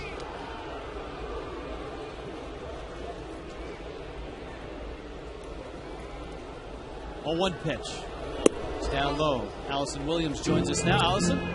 Guys, Mike Stanton, a tremendous athlete for the Marlins, as is Dominic Brown for the Phillies. Both rookies and both played 3 sports in high school, basketball, football, and baseball. Both recruited as wide receivers to big-time college programs, Stanton to USC, and Brown, of course, the University of Miami, before choosing to play pro ball. But they talked about how those other sports really helped them in baseball. Stanton said when he's in the outfield, the importance of those first 2 steps. Well, he uses what he learned in football, that explosiveness in the outfield as he gets a single here.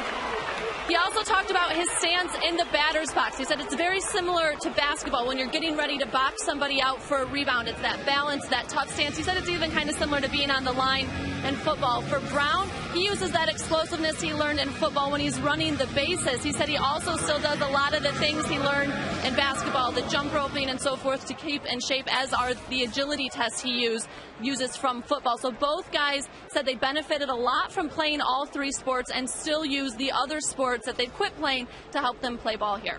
And Allison, when we were in Los Angeles, it was Dave Winfield who said, if you've got 2 guys and one of them only played baseball his whole life and the other played the other sports, Winfield's opinion, you take the guy that played all the other sports as well as baseball. Good stuff. By the way, 10 straight for Oswalt. That's been broken by the leadoff single. That's the first time tonight the Marlins have the leadoff man on base against Oswalt. Oswalt's gone 2-0. The Phillies bullpen is rocking and rolling. It looks like it's ready to jump in if needed. Romero, the stylish lefty, and we saw Contreras last night. Well, Oswalt 103 pitches now. I think Charlie Manuel was trying to squeeze one more inning out of him, but a good start for the Marlins. Will Ullman getting loose. Doesn't take him too long. Helms went after the 2-0 pitch and fouls it back. Still, the base hit by Stanton, only the 3rd for the Fish. Logan Morrison a double. Cody had the bloop single.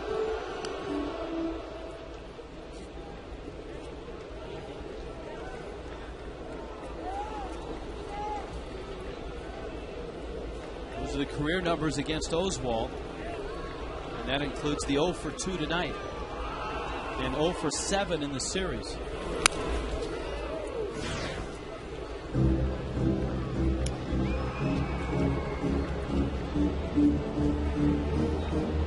Two and two.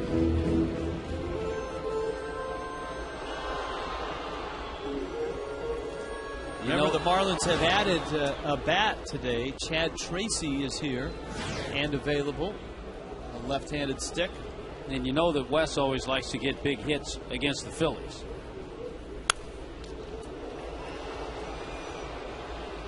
Of course, Helms went up and played in Philadelphia and did not have a nice stay there. Phillies, of course, saw him as a Brave and as a Marlin, and as a Brewer for that matter. But Helms' year in Philadelphia did not go that well, and he ended up back here with the Fish. And the Phillies lost, certainly the Marlins gained.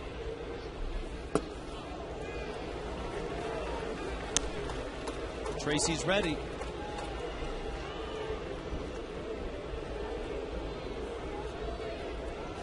You got Paulino up next, and then you've got the pitcher spot.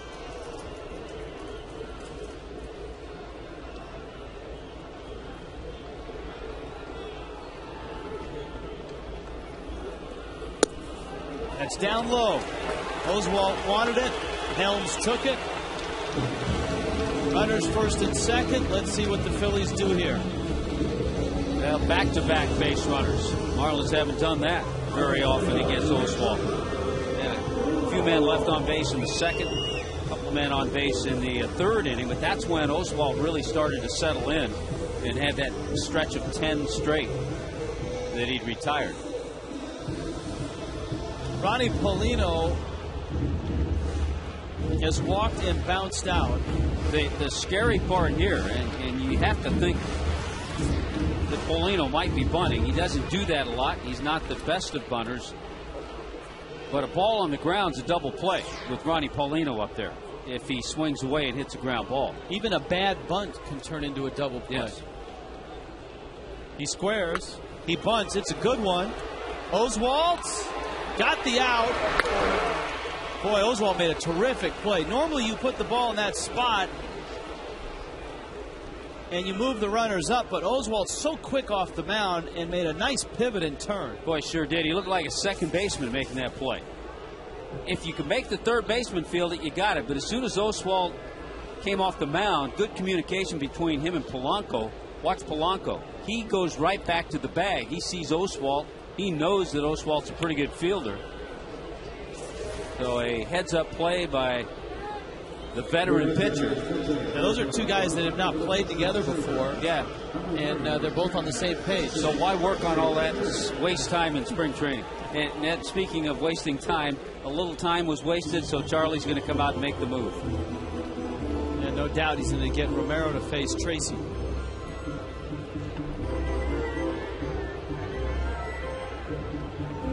Charlie makes the move. Romero's coming in. Here's Amaru, and he called to the pen. When you need a car, a truck, or van, who you gonna call?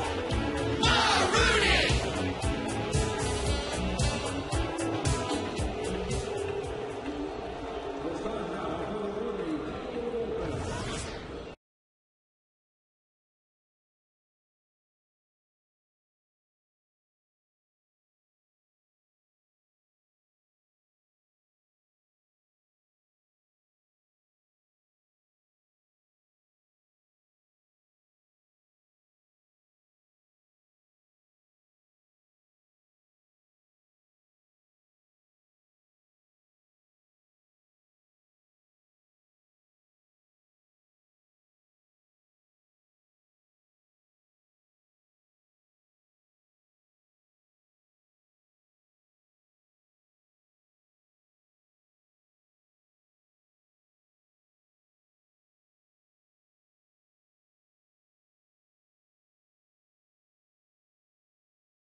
Way to J.C. Romero, as usual, his steady numbers with a batting average against at the bottom. And the Marlins do a flip-flop. Chad Tracy was announced, then Charlie made the move, so the Marlins are going to lose Tracy because Donnie Murphy is going to take the at-bat now against the lefty.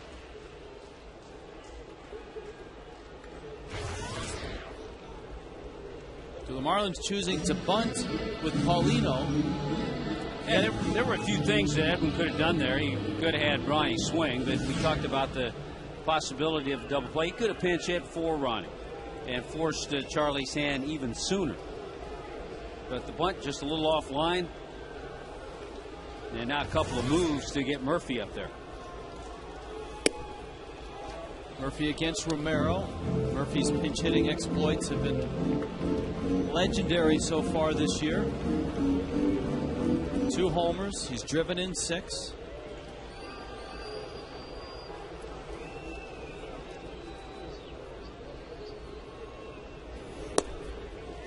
And Romero misses outside. You got Hanley on deck.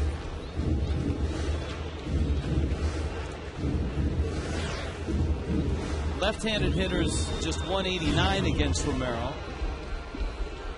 And right-handed hitters not much better.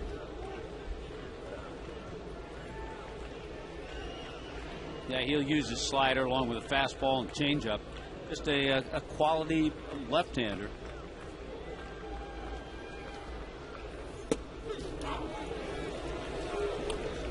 2-1. Hensley joins Will Oman. Marlins had opportunities early, but then Oswalt got tough. Marlins have chased him here in the 7th. Murphy lines one down the left field line. That's into the corner, and it bounces out. It's going to be a double. Johnny Murphy delivers again. An RBI pinch hit double for Donnie Murphy. I tell you what, if you have not been watching, you do not know who Donnie Murphy is. But if you've been watching, you certainly know who he is. Every time he steps up, he gives you a good at bat. He's gotten some huge base hits. Takes that changeup. Romero made a mistake with it, and he paid. Now, the good news, a 2-base hit, a run comes in. The bad news is the ball bounced over the fence, and the runners had to check up. But the good news again, Hanley's coming up. So another great at-bat by Donnie Murphy. Well, it looks like the Phillies are going to, as you see, Brett Hayes is running for Paulino. The Phillies are going to walk Hanley. We've seen Logan Morrison have some outstanding at-bats against lefties, so this will really be a test for the rookie. Yeah, here's the real irony, and we've talked about it all year. Against left-handers, Hanley Ramirez hitting .202. And against righties, he's actually over .300. Morrison so far this year is 3 for 10 against lefties, and remember, his AAA splits better against lefties than righties. I think it was like 315 or 317 against lefties. Oswalt can only watch. And here comes Morrison. So a big moment in this ball game. Marlins are within a run, bottom of the 7th, 1 out.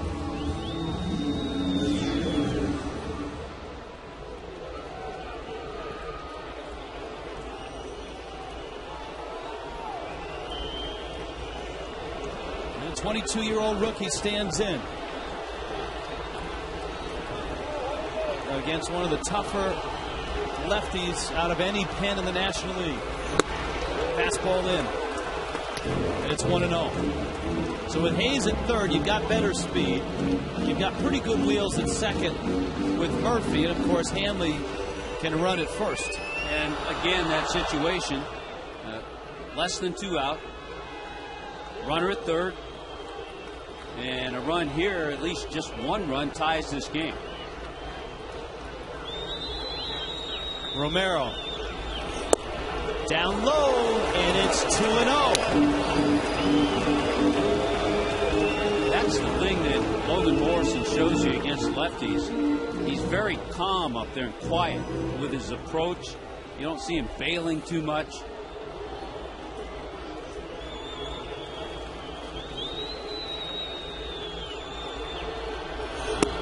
That's down low, and it's 3-0.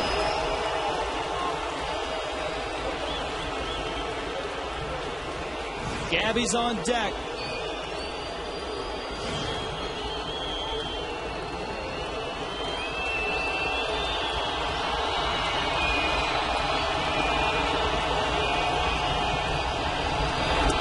He walked him. The game is tied.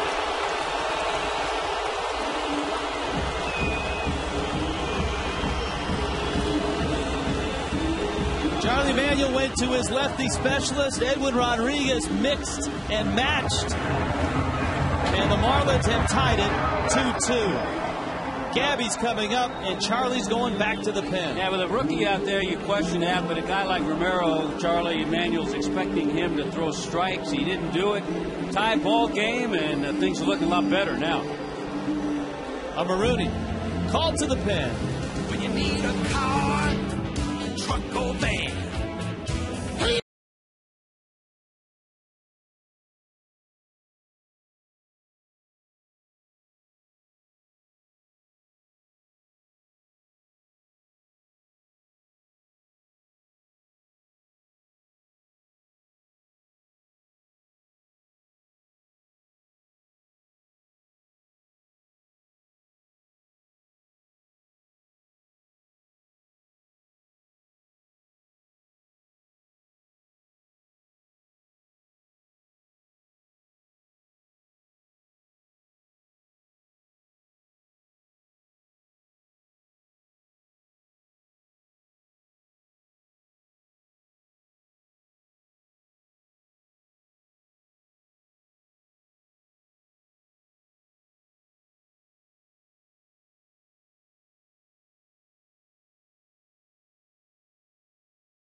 Contreras comes out of the Phillies pen. Marlins saw him last night.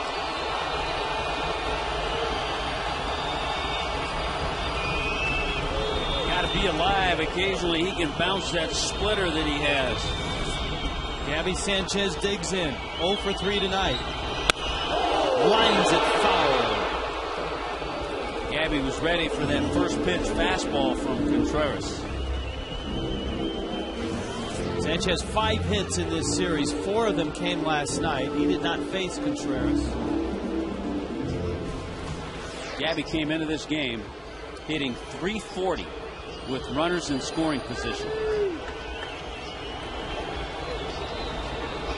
Infield's back for 2. 0-1 pitch.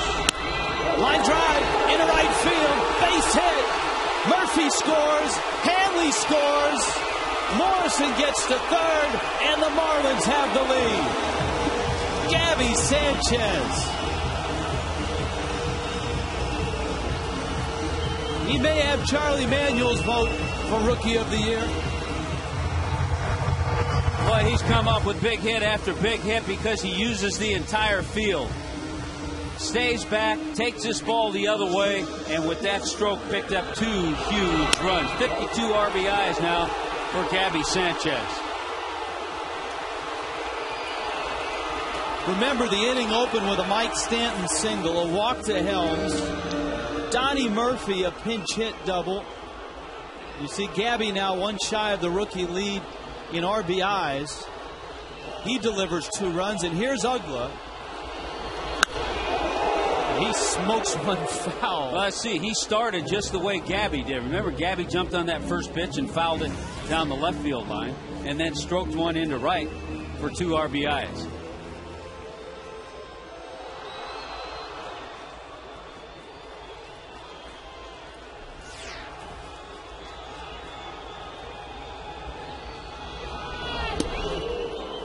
Kind of a backup slider for a strike. It's 0-2.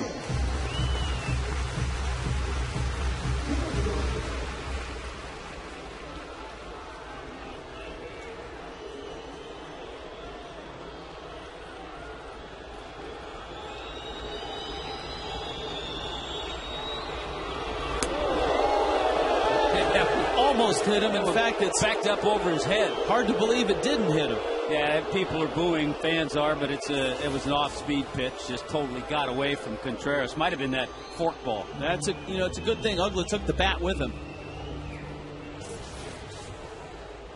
because I've seen that happen where the and it goes into fair territory. Yeah.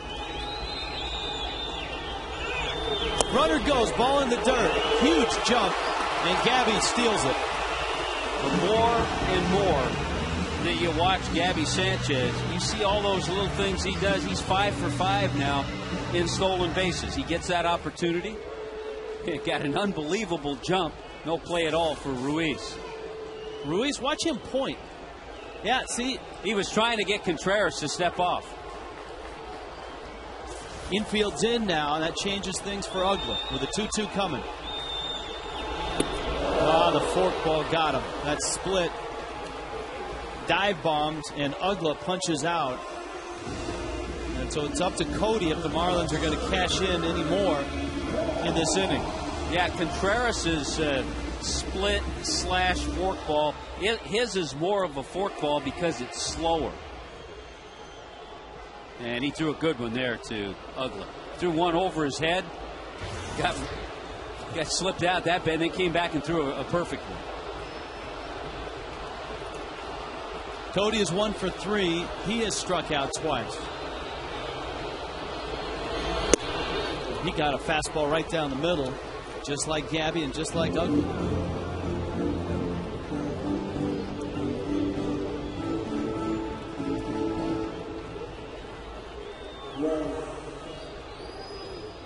Morrison is the runner at third base. Sanchez at second. Didn't miss by much. It's 1-1. David Cannon, Charlie Manuel. Saw Sam Perlazzo on that bench as well. He's got a very good staff. Davey Lopes over there. Rich Doobie, of course, the pitching coach. 1-1. I think he might have some former managers over there. Buchanan and Lopes and Perlazzo.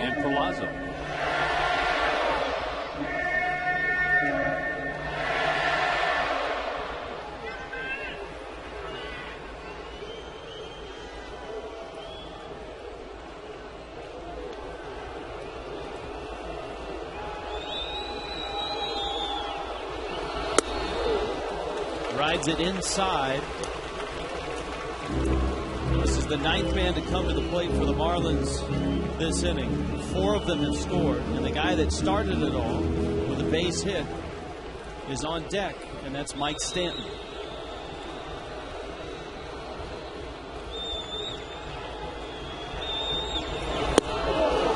Now he's thinking fastball, and he didn't get it. He threw him the breaking ball. Now it's 3-2. Morrison, a bases loaded walk. Gabby, the 2-run single. The other big hit in this inning, Donnie Murphy, another pinch hit. This an RBI double tonight.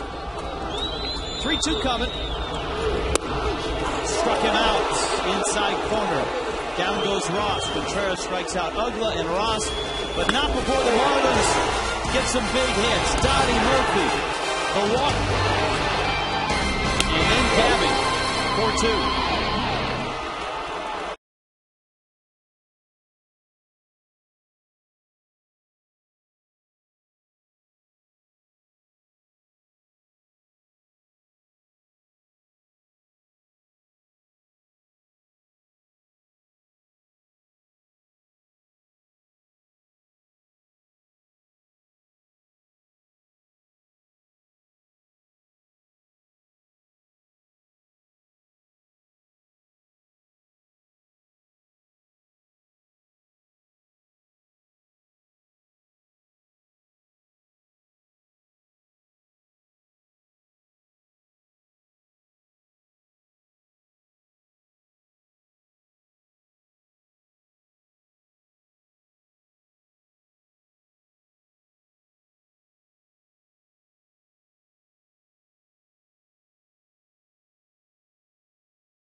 Reverse of last night when the Marlins hit a lot of balls hard at people. In fact, our Geico quote of the night is from Gabby Sanchez, who just knocked one into right field. Last night, we helped them out. We just hit the ball right at them. They didn't have to move too far. That happens. We were prepared, and we came out and executed. New catcher's Brett Hayes, and I'm just reflecting back at how that inning happened. It started with the rookie Mike Stanton. Logan Morrison, the rookie, drew a bases-loaded walk. Donnie Murphy didn't have much playing time. Another huge pinch hit. And the rookie Gabby Sanchez produced a huge base hit and 2 more runs. So a lot of young players producing in that inning. Ruiz, chopper to Hanley. Has it, straightens up, and throws him out. Clay Hensley gets the first out of the 8th inning. Now the bridge that the Marlins have to build to Leo Nunez. And remember, Nunez labored last night in a ball game in which he came in just to get some work on a night where just about everybody did work from the Marlins pen. Well, he's going to face Greg Dobbs right now, pinch hitting for Valdez. Hensley worked last night.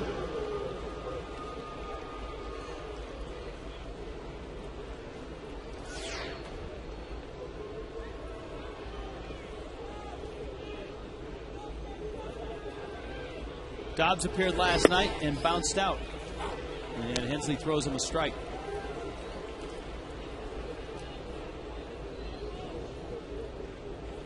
Dobbs' 4th year with the Phillies.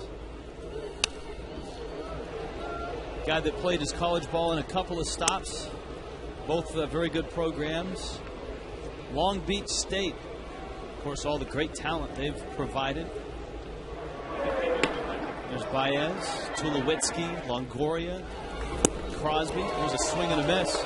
Down goes Dobbs. Long Beach State in Oklahoma, where Dobbs went to school. Both those places. Well, it's been a rough year for Greg Dobbs. Been a rough 2 years. Yeah. Terrific pitch by Clay Hensley. He'd love to have a low pitch inning. And now he's going to see the newest Philadelphia Philly. Making his Philly debut, Mike Sweeney. Was in Seattle. He's probably, and I don't want to, he's not Favre-like, but there have been 2 or 3 times where he's been ready to retire simply because of the back injuries. Please don't put him in the Favre category. Enough already. He's had a nice career, though. Yes, he has. Mike Sweeney has. And would have had a much more productive career had he had a little more success, or a little more fortune, I guess is a better way to put it, with his back. The back has always given him problems. He is known as one of the best teammates in baseball. And he's had a couple of times this year, even, on the disabled list with back problems.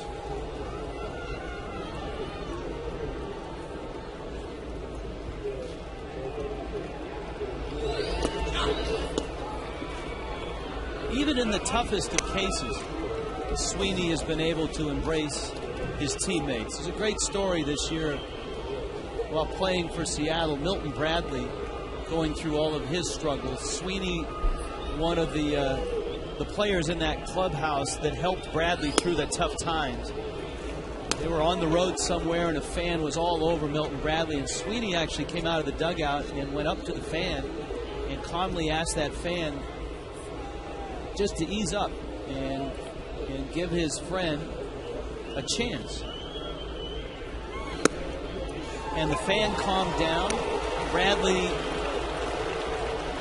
saw that, appreciated it. The Phillies looking for somebody, certainly with all of their bats out of the lineup. Figured that Sweeney, a veteran guy, might be someone that could help him get into October. Well, a veteran at bat there, drawing the walk and at least getting the tying run to the plate in Jimmy Rollins.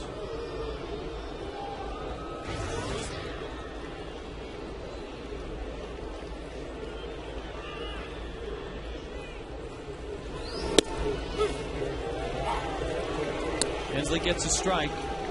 Rollins singled in the first, and then 3 fly ball outs have followed. 4-2 fish. Marlins trying to salvage the final game of this series. The Phillies have come in here and won the first 2. Rollins hits a ball in the air to right field. Stanton trots in, makes the catch, and Clay Hensley works a scoreless 8th.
Danny Baez comes out of the pen.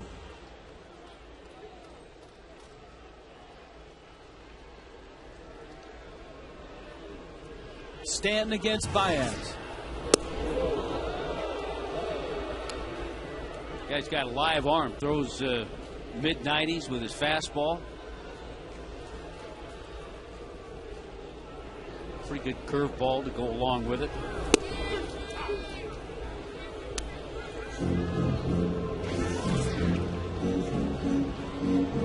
One ball, one strike.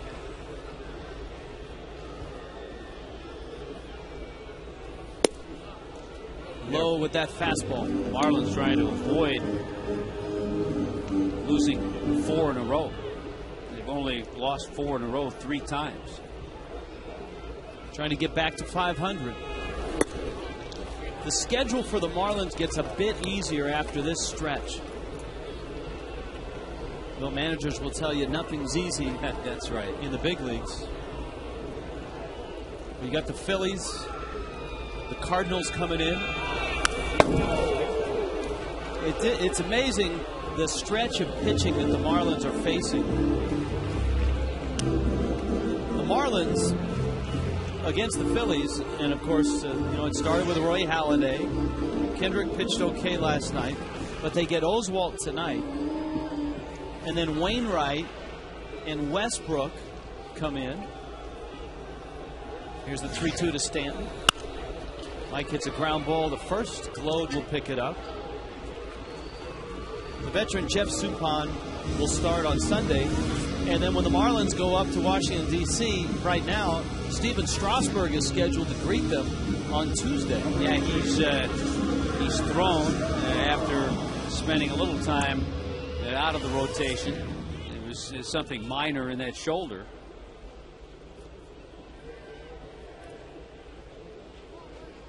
But it seems like everybody the Marlins have run into has been either a division leader, a wild card leader, or in the Phillies' case, right on the tail of somebody. Well, then after Washington, they'll go into Cincinnati, and they lead the Central Division right now.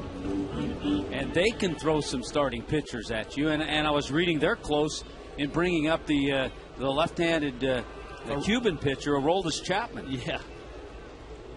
Johnny Cueto won the other night. Who reportedly Bronson Arroyo has been throwing well. Chapman reportedly throws a 103-mile-an-hour fastball. That'd be fun to watch. For us. Yeah. Here comes Brett Hayes. The Marlins have not played the Pittsburgh Pirates at all this year. It seems they've made a little bit of a makeover, too, with some of their young players that they've brought up.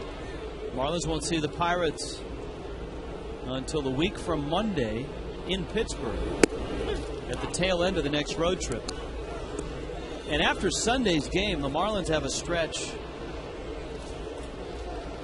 Is it 13 of 16 on the road? Or is it 16 of 19? Yeah.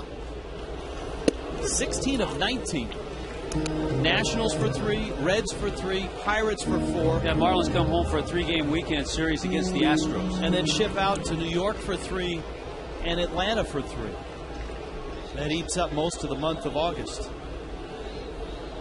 0-2 to Hayes. We'll have to find some good laundry service to turn things over quickly. Hayes was getting a pretty good going over from his teammates because yesterday in a rehab start up in Jupiter, he hit a grand slam and a 3-run homer. Fouls it back. And so his teammates said, "Hey, what are you doing here? I thought you made the Florida State All-Star team. You have to go back for the All-Star game."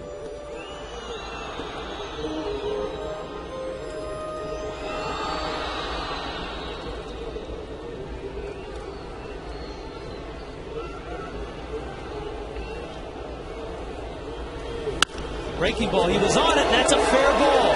And Hayes around first on his way to second. Before he got hurt, Tommy, he had some good games both at the plate and behind the plate. And I would expect he's going to see a little more playing time as Ronnie Polino has kind of worn down a little bit. I would hope, because I think you and I, it's clear to us that Ronnie's wearing down because of all the catching. And so with the at-bats that Brett Hayes has shown that he can put together with his ability to call a game behind the plate, yeah, I would expect him for sure to get some more playing time. So Hayes with a double.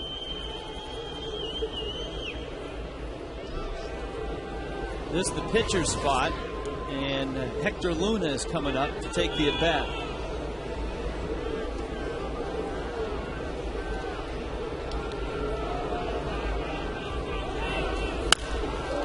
He hits a chopper to third. Dobbs across the diamond in time. And the inning is over. A 2-run lead. Nunez threw a lot last night. He's going to throw again tonight.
Well, it's down to this in the ninth inning for the Marlins. A 4-2 lead. Leo Nunez coming out of the bullpen.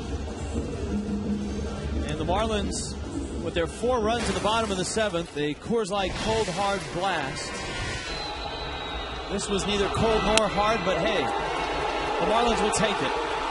They saw a few of those last night from the Philadelphia Phillies. So dropped into right field, 2 big RBIs, and Gabby Sanchez now 52 RBIs on the year. Well, this is an interesting spot here as Nunez comes in. Leo, as we've seen, whip it thin. He's not a real big, durable guy, and not a guy that in his short career as a closer has been able to go high pitch loads for consecutive 2-3 games. And a tough guy to face to start things in Placido Polanco. 3 for 4 is Polanco. 6 hits in the series. Then you've got Ross Glode. And then you've got Raul Ibanez. 2-1. Tell you what, Polanco's 3 hits getting him closer to the top of that batting race in the National League. See, plenty of rest, but last night was just to get him some work and keep him sharp. So you were hoping for a 10 to 15 pitch outing, but things got a little out of hand. And since the Marlins bullpen was taxed last night, they really didn't feel like coming out and rescuing him. He's gone 3-2 on Polanco. Ground ball, Hanley. In the dirt, throws it away. E6. And not not the way you want to start. No, he's made some really nice plays tonight. He made that great relay throw. He's picked a couple of other balls. Got a little trouble right here. Right there, he never really had. He had time. He had plenty of time and just threw it away. And you're right. That's not the way to start the ninth inning. Ross Glode, 0 for 4.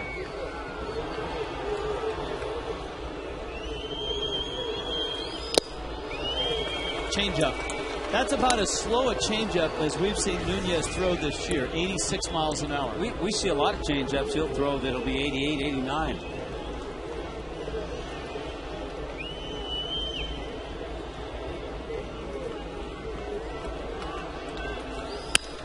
Line drive, base hit, center field. The Phillies are at it again. See, here's the tough part. When you throw that changeup as hard as Leo does, to come back with it again, it's not fooling anybody. That's a good pitch to hit. Glode jumped on it, and all of a sudden the Phillies are in business.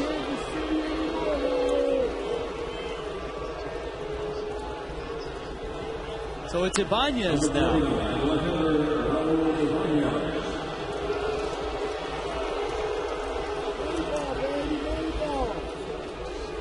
Hayes out to talk to Nunez. Ibanez is 2 for 3. He has 5 hits in the series, and Randy St. Clair is going to get in on the discussion. I think we talked about it last night with Nunez facing 8 batters in that ninth inning. It allowed everybody, just about everybody in that lineup. Ibanez was one of the batters he faced, the first batter he faced, and he singled. So it allowed most of their hitters to just get a little view of Nunez and prepare themselves for tonight. Ibanez singled, Worth singled, Ruiz singled in that long inning.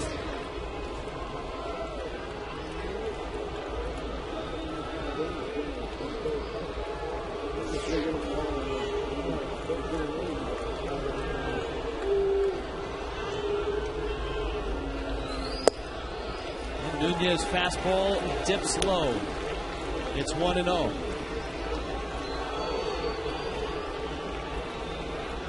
On Fox Tracks, it was a strike. Hayes didn't help him out much, though. He kind of brought that pitch down as he caught it. Through the changeup, Morrison back at the wall. He's going to play it off of the wall. Rounding third, here comes Polanco. The throw is cut.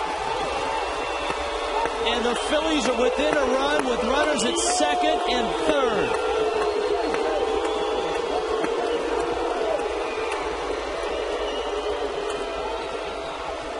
Ibanez delivers. Got too many changeups that aren't good changeups. They're out over the plate. That one was up. Ibanez is a quality hitter. This time Morrison comes back and plays his ball well. Gets it back in the infield. But the Phillies now second and third, nobody out. Remember, the inning started with a routine ground ball to Hanley Ramirez that he threw away at first. Since then, a line drive single by Glode, the double by Ibanez. Here's Worth. Infield has drawn in a bit. I think there's a whole lot to the fact that this goes back to the 32-pitch inning last night for Leo Nunez.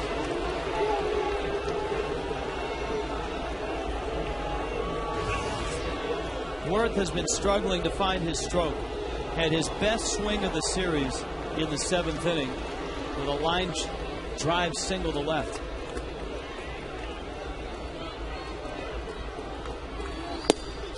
Nunez challenging him with a fastball right now.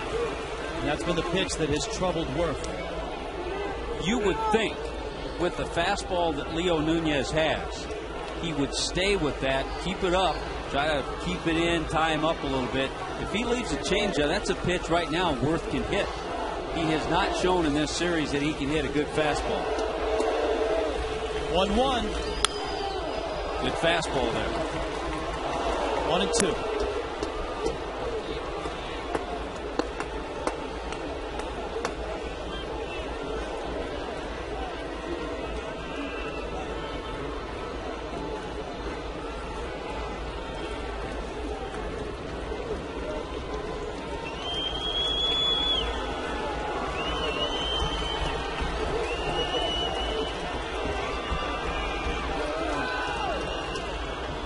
1-2 coming.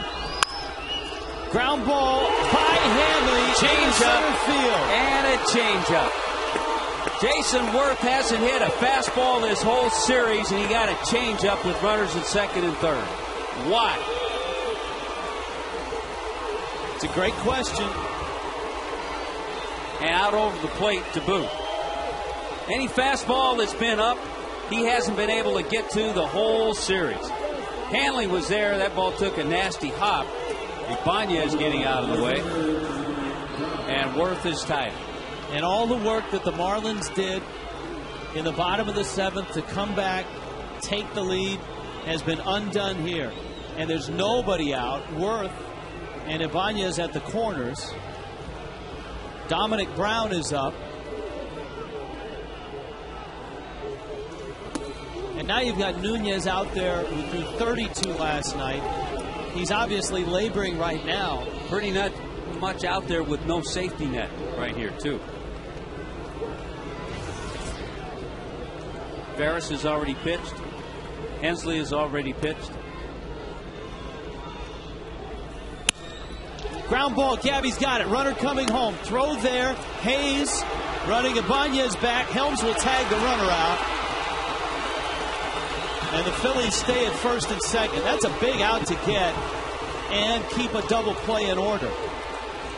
And to do it quickly, to keep the runner at first, Jason Worth, from going first to third. Heads up play by Gabby. Good throw. And now here's the good part. Brett Hayes taking the runner back. Quick tag by Wes Helms. And Worth, who had gone on to second, if there's any lengthy rundown play, Worth is able to get to third. So that's a good job to get that play and the out done quickly.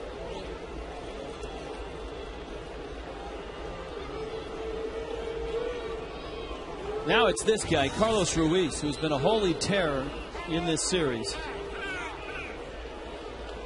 Ruiz has doubled twice in this ball game. He has 7 hits in the series.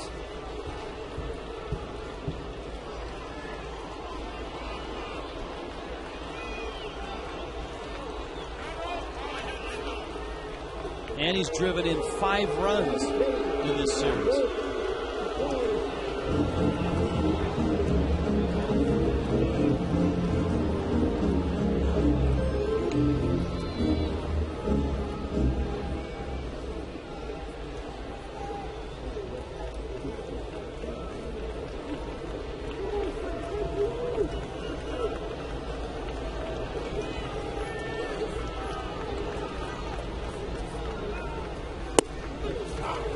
Change up for a strike.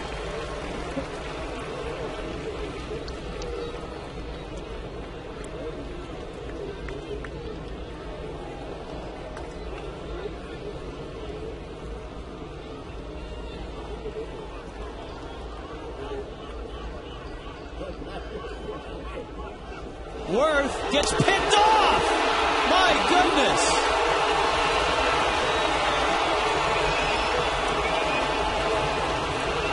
What a big mistake. Boy, heads up play too by Leo Nunez to turn. Seaworth was off. Dan Uggla right there. And just when Worth started to come out of things with a couple of hits, he digs a little deeper hole. Boy, that's a big play, a huge out.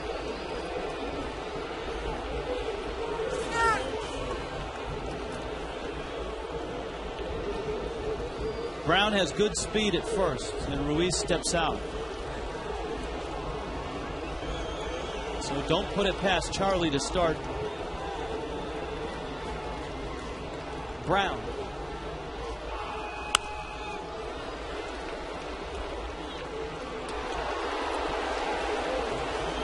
Oh, 2.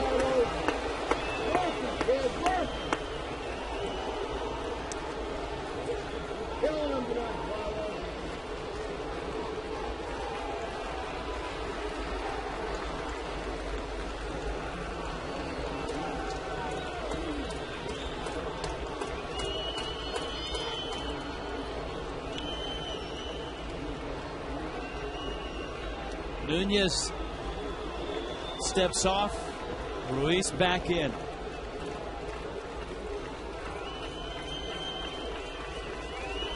0-2.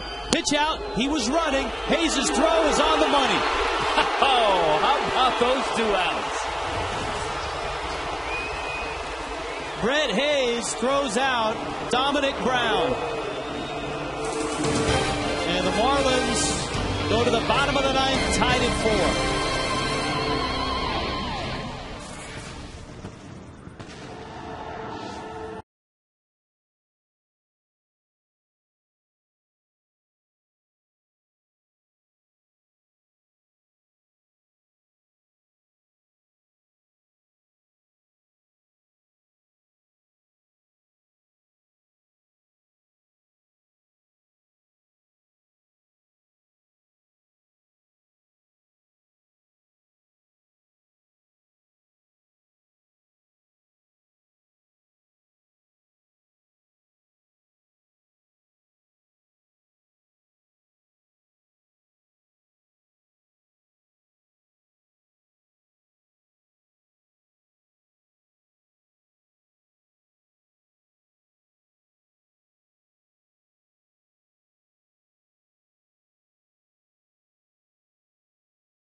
When you need a car, truck, or van, who are you going to call? 1-877-MAROONY. And by Geico, 15 minutes could save you 15% or more on car insurance. Visit us at geico.com or call 1-800-947-AUTO. What a roller coaster of a top of the 9th inning. The Marlins had a 4-2 lead. Leo Nunez had worked a long time last night. And the first hitter he faces hits a routine ground ball. And maddeningly, the Marlins throw it away. The Phillies would then get a couple runs and have first and third and nobody out. This is out number 1, a rundown play at third. Check out number 2, a pickoff of Jason Worth at second base. And out number 3, a pitch out, well called, and Dominic Brown is thrown out by Brett Hayes. You're not going to see an inning like that very often. And guess who gets the lead off? Hanley Ramirez. Phillies go deeper into their bullpen now. Ryan Madsen, who appeared last night, in to face Hanley.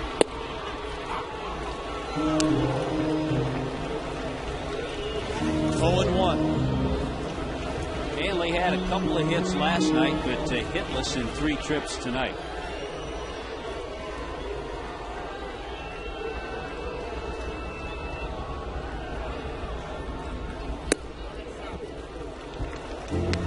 Talked about Madsen with that good changeup, along with a breaking ball and a lively fastball. Good numbers for Hanley against Ryan Madsen. Madsen gave up a double to Gabby Sanchez, walked Ugla, and then got 3 outs in the 8th last night. He hit Hanley. You could hear it skim his uniform. And Hanley's on his way down to first. So now the Marlins have the winning run aboard, and their best base stealer is on. The one thing about that, and you mentioned that base stealing, we've been kind of keeping our eye on Hanley all night. And there have been times that when he's jogged or moved a little bit, he's winced. So I don't know if leg-wise there's anything bothering him. Charlie Manuel questioning that hit by pitch. But the benefits of wearing a baggy jersey. It sounded pretty clearly like it hit him. But Charlie came out and spoke his piece to Tim Cheetah. Morrison now. He's had some big at-bats. 1 for 3, a double. Walked with the bases loaded in the 7th.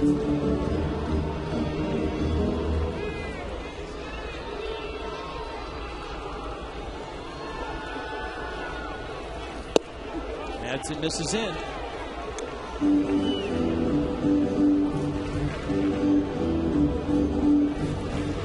Well, you have, even though he's a rookie, you have a guy at the plate with very good plate discipline. Knows the strike zone. I want to see him swing.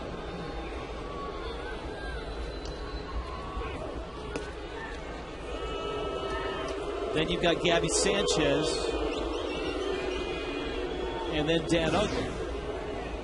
Well, of course, as we told you last night, Sanchez doubled against Madsen. Morrison takes a long look.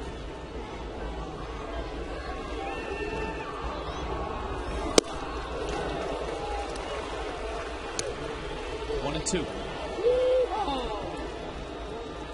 Pretty good fastball and a great changeup. I think that time Morrison, he had a good swing. I think he was thinking about that hole on the right side. You usually see him stay back a little more, but I think he was trying to get out in front, pull one in that hole. With 2 strikes now, he just has to try to get a pitch to hit hard somewhere.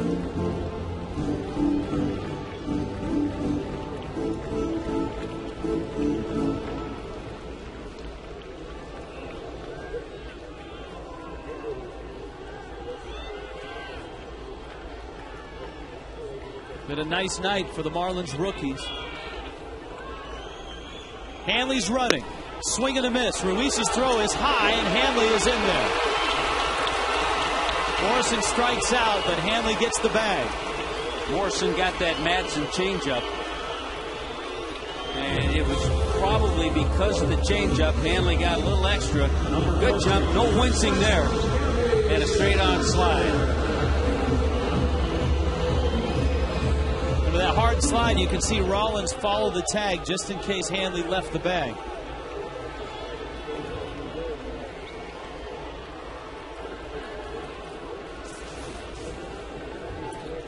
So 1 out, and Gabby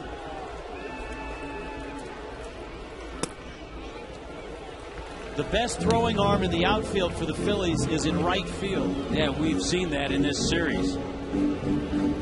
Dominic Brown, remember he threw out Gabby. Worth not a bad arm because he primarily is a right fielder. His isn't bad in center. Gabby pops it up. And it's out of play. The count's 1-1.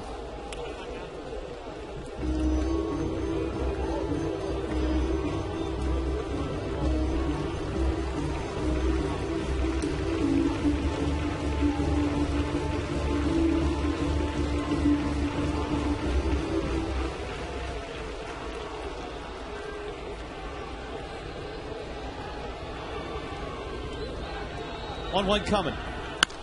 Ground ball. That is a foul ball. Oh, goodness. The Marlins dugout erupts, and here comes Edwin. Espada can't believe it. Bob Davidson's about to get an earful. The Marlins dugout had the best look at it. They're looking right down the line. You bet they did. And Edwin can't believe it.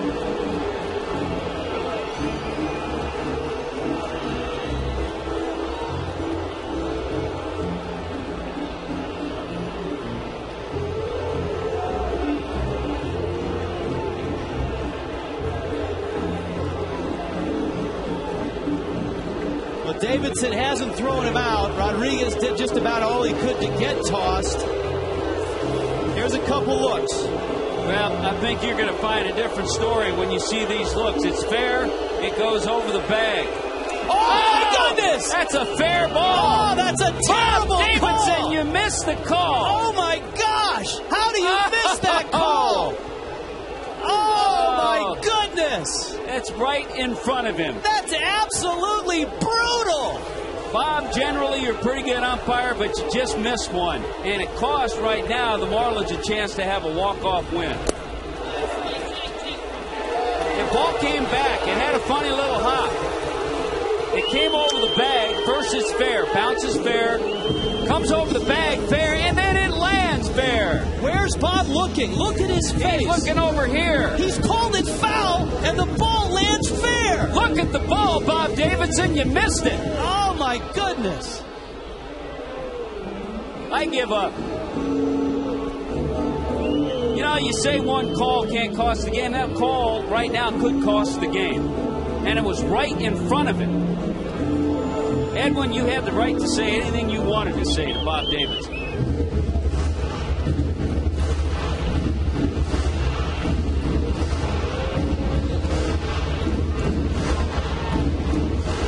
Well, he'll go back in the umpire's room.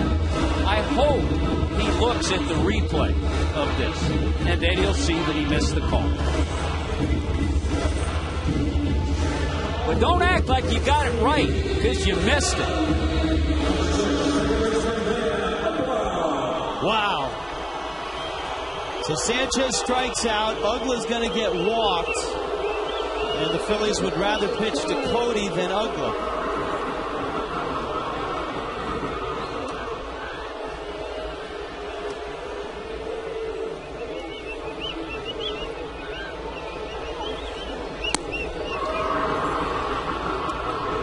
That's amazing. That's a shame, is what it is. It's both of those It's things. amazing that a major league umpire can miss a call that's right in front of him. We're not up in Jupiter, Roger Dean Stadium in the Florida State League. This is a major league.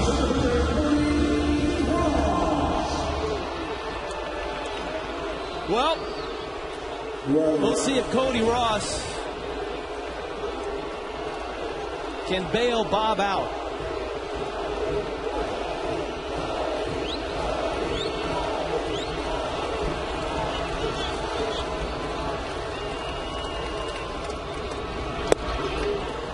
Change up for a strike. 3 career walk-off hits for Ross. The Marlins had a 4-2 lead going into the top of the 9th. A Hanley Ramirez error opened the door, and the Phillies tied it. And Ross swings at a ball in the dirt. That Madsen changeup, so hard to pick up. The Marlins thought they had it won. Bob Davidson inexplicably called Gabby Sanchez sharp grounder foul when it clearly landed inside the line, well past the bag, and would have ended the game. And Madsen strikes out Ross. And this game is going to the 10th. Watch this. Wow. Look at that. That's fair by 5 or 6 inches.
So out of the wreckage of the 9th inning, can the Marlins somehow regroup and win this ball game? First, they cough up the 2-run lead. Then they have a horrendous call cost them a win. But the game is still going. Will Oman comes in. Oman worked last night. And obviously the game's still in the balance. Here's the irony of that call. If ball bounces a couple of times in fair territory, and then goes over the bag, it doesn't have to bounce in fair territory. It can bounce in foul territory. That one even bounced in fair territory when it went over the bag. And as we saw, that's exactly what Davidson is looking for. He's looking for the ball over the bag. You see he's called it foul, and he doesn't even bother to see where it lands. He never saw it land right here. No, he's already called it foul. He's already called it foul. I mean, there's the mark right in front of him.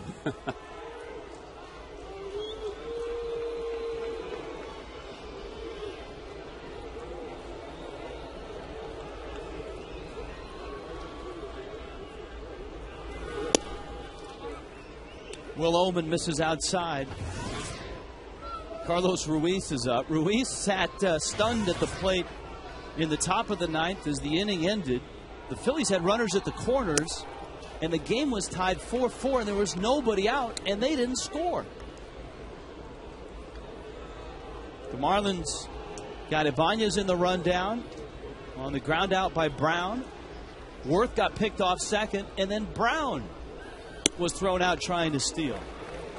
And now Oman, who threw a lot last night. Yeah, an inning and 2/3 for Oman last night.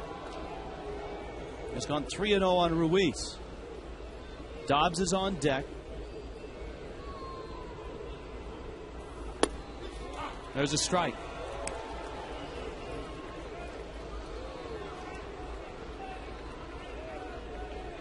There's David Herndon.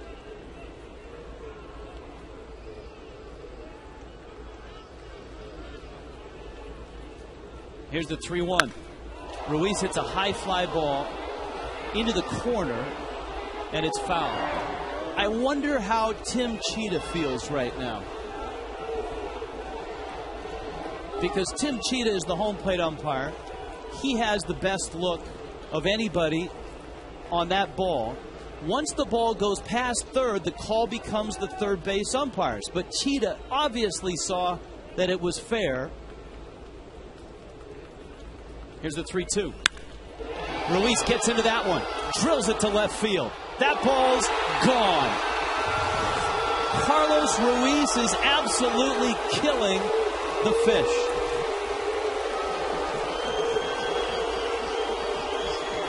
Two doubles, a home run, 3 RBIs in the game tonight. He had an RBI base hit last night. A home run, a double, 2 singles in the first game of this series. Hanging slider, and Ruiz, who is locked in, sent it out.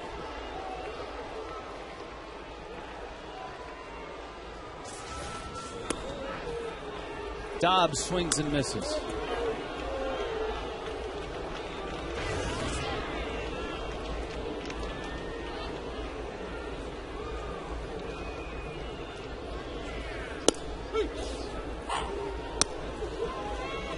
And it's 0-2.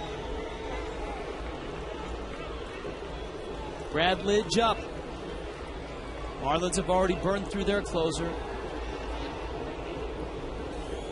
Leo Nunez not the best of outings in the ninth.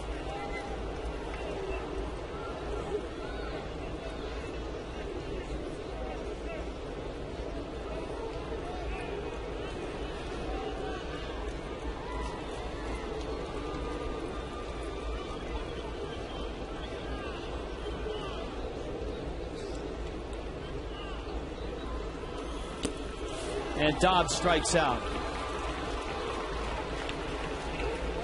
This is a spot where you would expect to see a Brian Sanchez or a Burke Badenhop. But remember, those two pretty much off limits because of the short starts in the first 2 games of the series. Badenhop, of course, went 2 innings on Tuesday night. Sanchez appeared in both games. Here's Francisco. You know, the good news is that the Marlins, leading off that series against St. Louis, will have Ricky Nolasco tomorrow night against Wainwright, and then Josh Johnson against Westbrook on Saturday. And I wouldn't be surprised, Rich, if we see some bullpen help. Maybe a move to just get a little help in that bullpen. for the weekend. Ullman misses down low. The count's 2-0.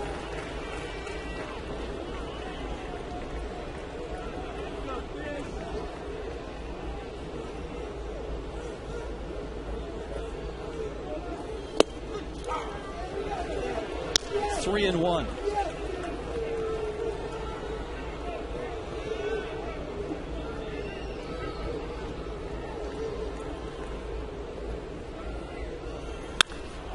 That ball's hit well. Left field line and deep. Foul.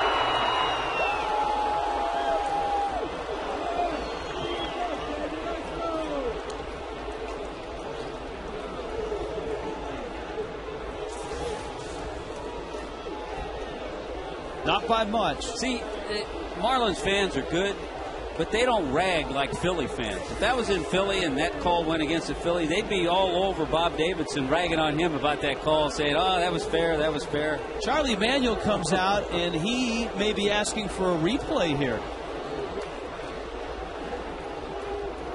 Obviously. How about a replay on the other play? Yeah, well, it's only on home runs. I know. I can't. I hope that when they go in there, they show them the other replay. Other one. Show them the other replay.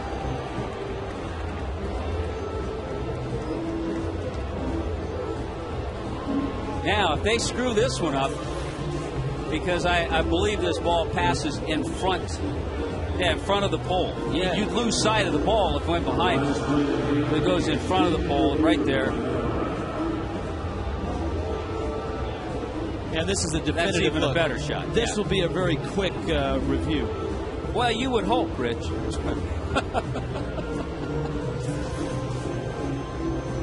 Charlie is hoping that Bob lost sight of that one, too. I tell you what, Charlie showed me something to come out and have him check on this. Of course, the manager cannot ask for a replay. So what did Charlie do? Suggest one? He can suggest. He can't come out and demand a replay. So fair or foul, that's the replay or fan interference. So he can ask politely. He just can't demand. See right there, he cannot demand. Yeah, there we go. So he didn't demand. Politely suggest. Charlie didn't have the demanding demeanor out there.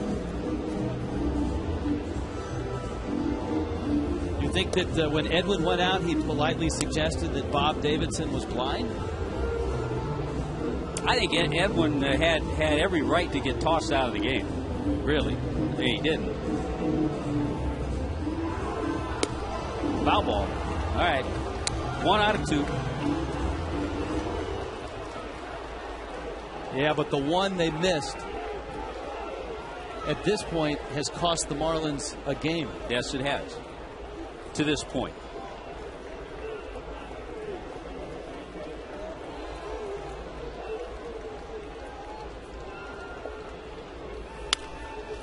And again, I started the inning by saying the Marlins trying to pull themselves out of the wreckage of the ninth. Psychologically, when you feel like you've won the game and a call that bad goes against you, it's a real letdown. It is. It's hard to regroup. Yeah. Cody's there and he makes the catch. That and the Marlins bullpen is really thin enough that they've got Will Ullman back out there. And he gave up the home run to Carlos Ruiz. Yeah, and in a perfect world with a healthy bullpen, we would not have seen Ullman against the string of right-handers. Probably would have seen a Brian Sanchez.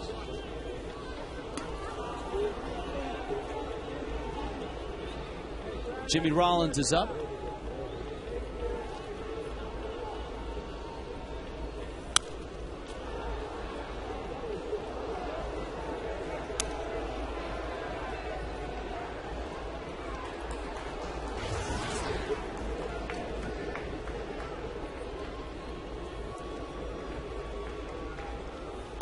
One pitch is a strike. It's 1-2. So Lidge is ready. The Marlins have Stanton, Helms, and Hayes scheduled, and their bench is pretty thin right now. They've used just about everyone. Down goes Rollins. But a guy that has hammered the Marlins all series long, Carlos Ruiz. A solo homer. Bottom of the 10th we go. 5-4 Phillies.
And here is Brad Lidge.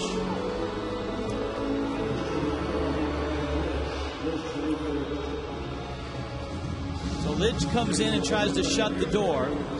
As angry as the Marlins are with the call by Bob Davidson, you think about the Marlins trying to get to 500, trying to beat the Phillies, just trying to stay in the race. Trying to keep from losing 4 straight. What do you think the reaction was in the Atlanta clubhouse? The Braves beat the Giants 3-2, and I'm sure some were still hanging around to watch this one. Yeah, they have the Phillies on their tail. Phillies came into play 2, so they're 2.5 out now with the Braves' win. See, if Bobby Cox could, he would have been thrown out by phone.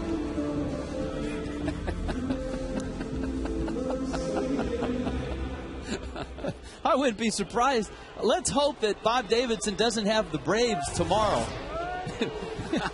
Because Bobby may get thrown out when he hands in the lineup card. Here's Stanton. A breaking ball misses high. Well, Lidge had a rare clean inning last night. And he came on to pitch the 9th inning.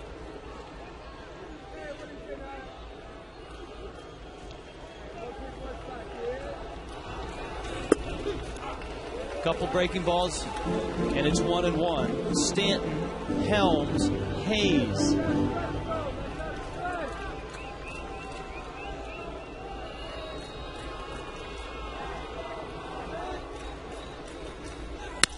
Stanton, a liner into left field that almost takes Rollins with it. And the Marlins have life here in the 10th. I tell you, Mike Stanton hits some of the hardest line drives that I've ever seen. And you're right. See, I think Jimmy Rollins is happy he didn't get a glove on that. If he had gotten a glove on it, he'd end up halfway in left field. So a good start. And remember, it was Mike Stanton who started things in the 7th inning with a single. And you've got excellent speed at first with Stanton. Now it's Helms against Lidge, who misses up.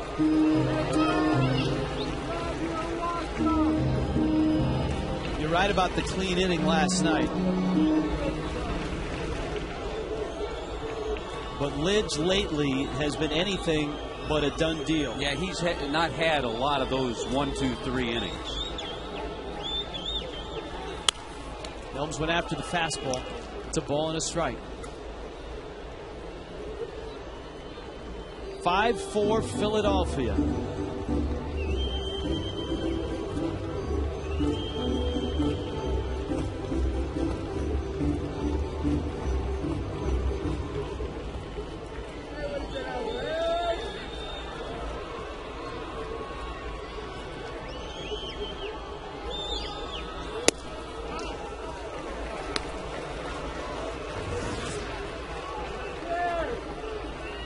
2-1.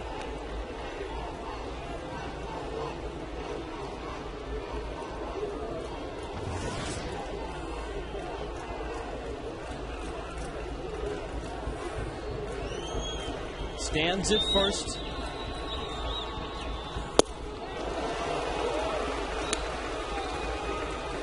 When Lidge was at his best, he had a slider that just had a severe downward motion. Sometimes it'd move away from righties, but sometimes it would just go hard and down. His last 11 save opportunities, he's closed only 7 of them. Breaking ball, Helms stayed on it.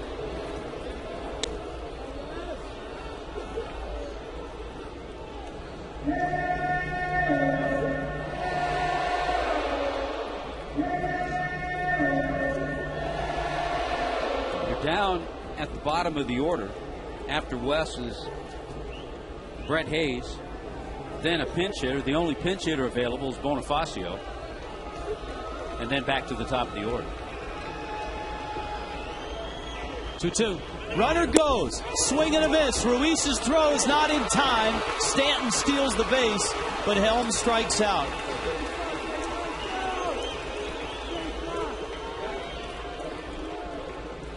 Yeah, Mike showing his abilities. You know what? He'll probably get better at that. Stealing bases, too. Good jump. Like the slide. 4th stolen base, and a big one there. So you've got Brett Hayes up. Last night, Brett Hayes was in single A. His final rehab start, he hit a 3-run homer, and he hit a grand slam. And then gets called back up to the big leagues. So tonight, in the 8th inning, he pinch hits, and he doubles. As big as a 7 RBI night is in the Florida State League, nothing like a base hit here to tie this thing. Stands at second.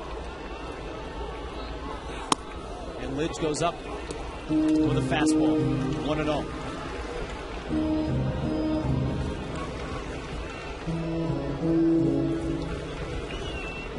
You got a guy at the plate and a guy at second base who went to the same high school in Sherman Oaks, California, Notre Dame.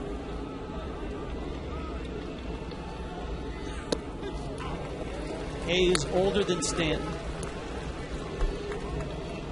They wore the same number on the football team.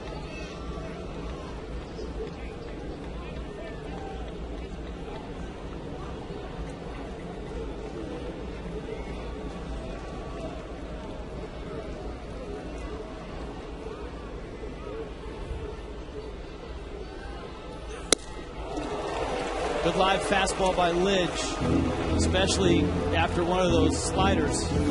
And it's 1-2. Yeah, when he gets it up in that area. Pretty amazing. The Phillies have played the most extra inning games in the major leagues.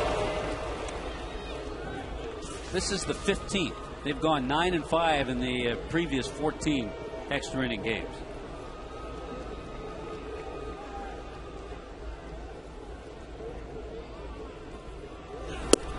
Got him with the slider. That was all set up by that fastball the pitch before. Got him to chase that high heat, drop the slider off the plate, and got Brett Hayes to chase it. The last man on the Marlins bench is Emilio Bonifacio. And he comes to the plate in the biggest of spots. The tying run at second.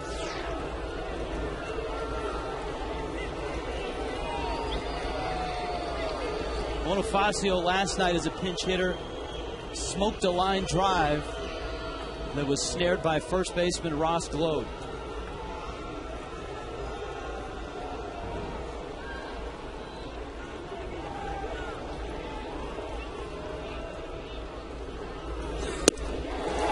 He flails at a slider it's 0-1. The fact that Bonifacio doesn't have much power affords the Philly outfield a few steps in and a little bit closer in case he does poke one their way. But they'll still have to deal with the Mike Stanton speed. And he's got a good lead. He's getting a good lead out there.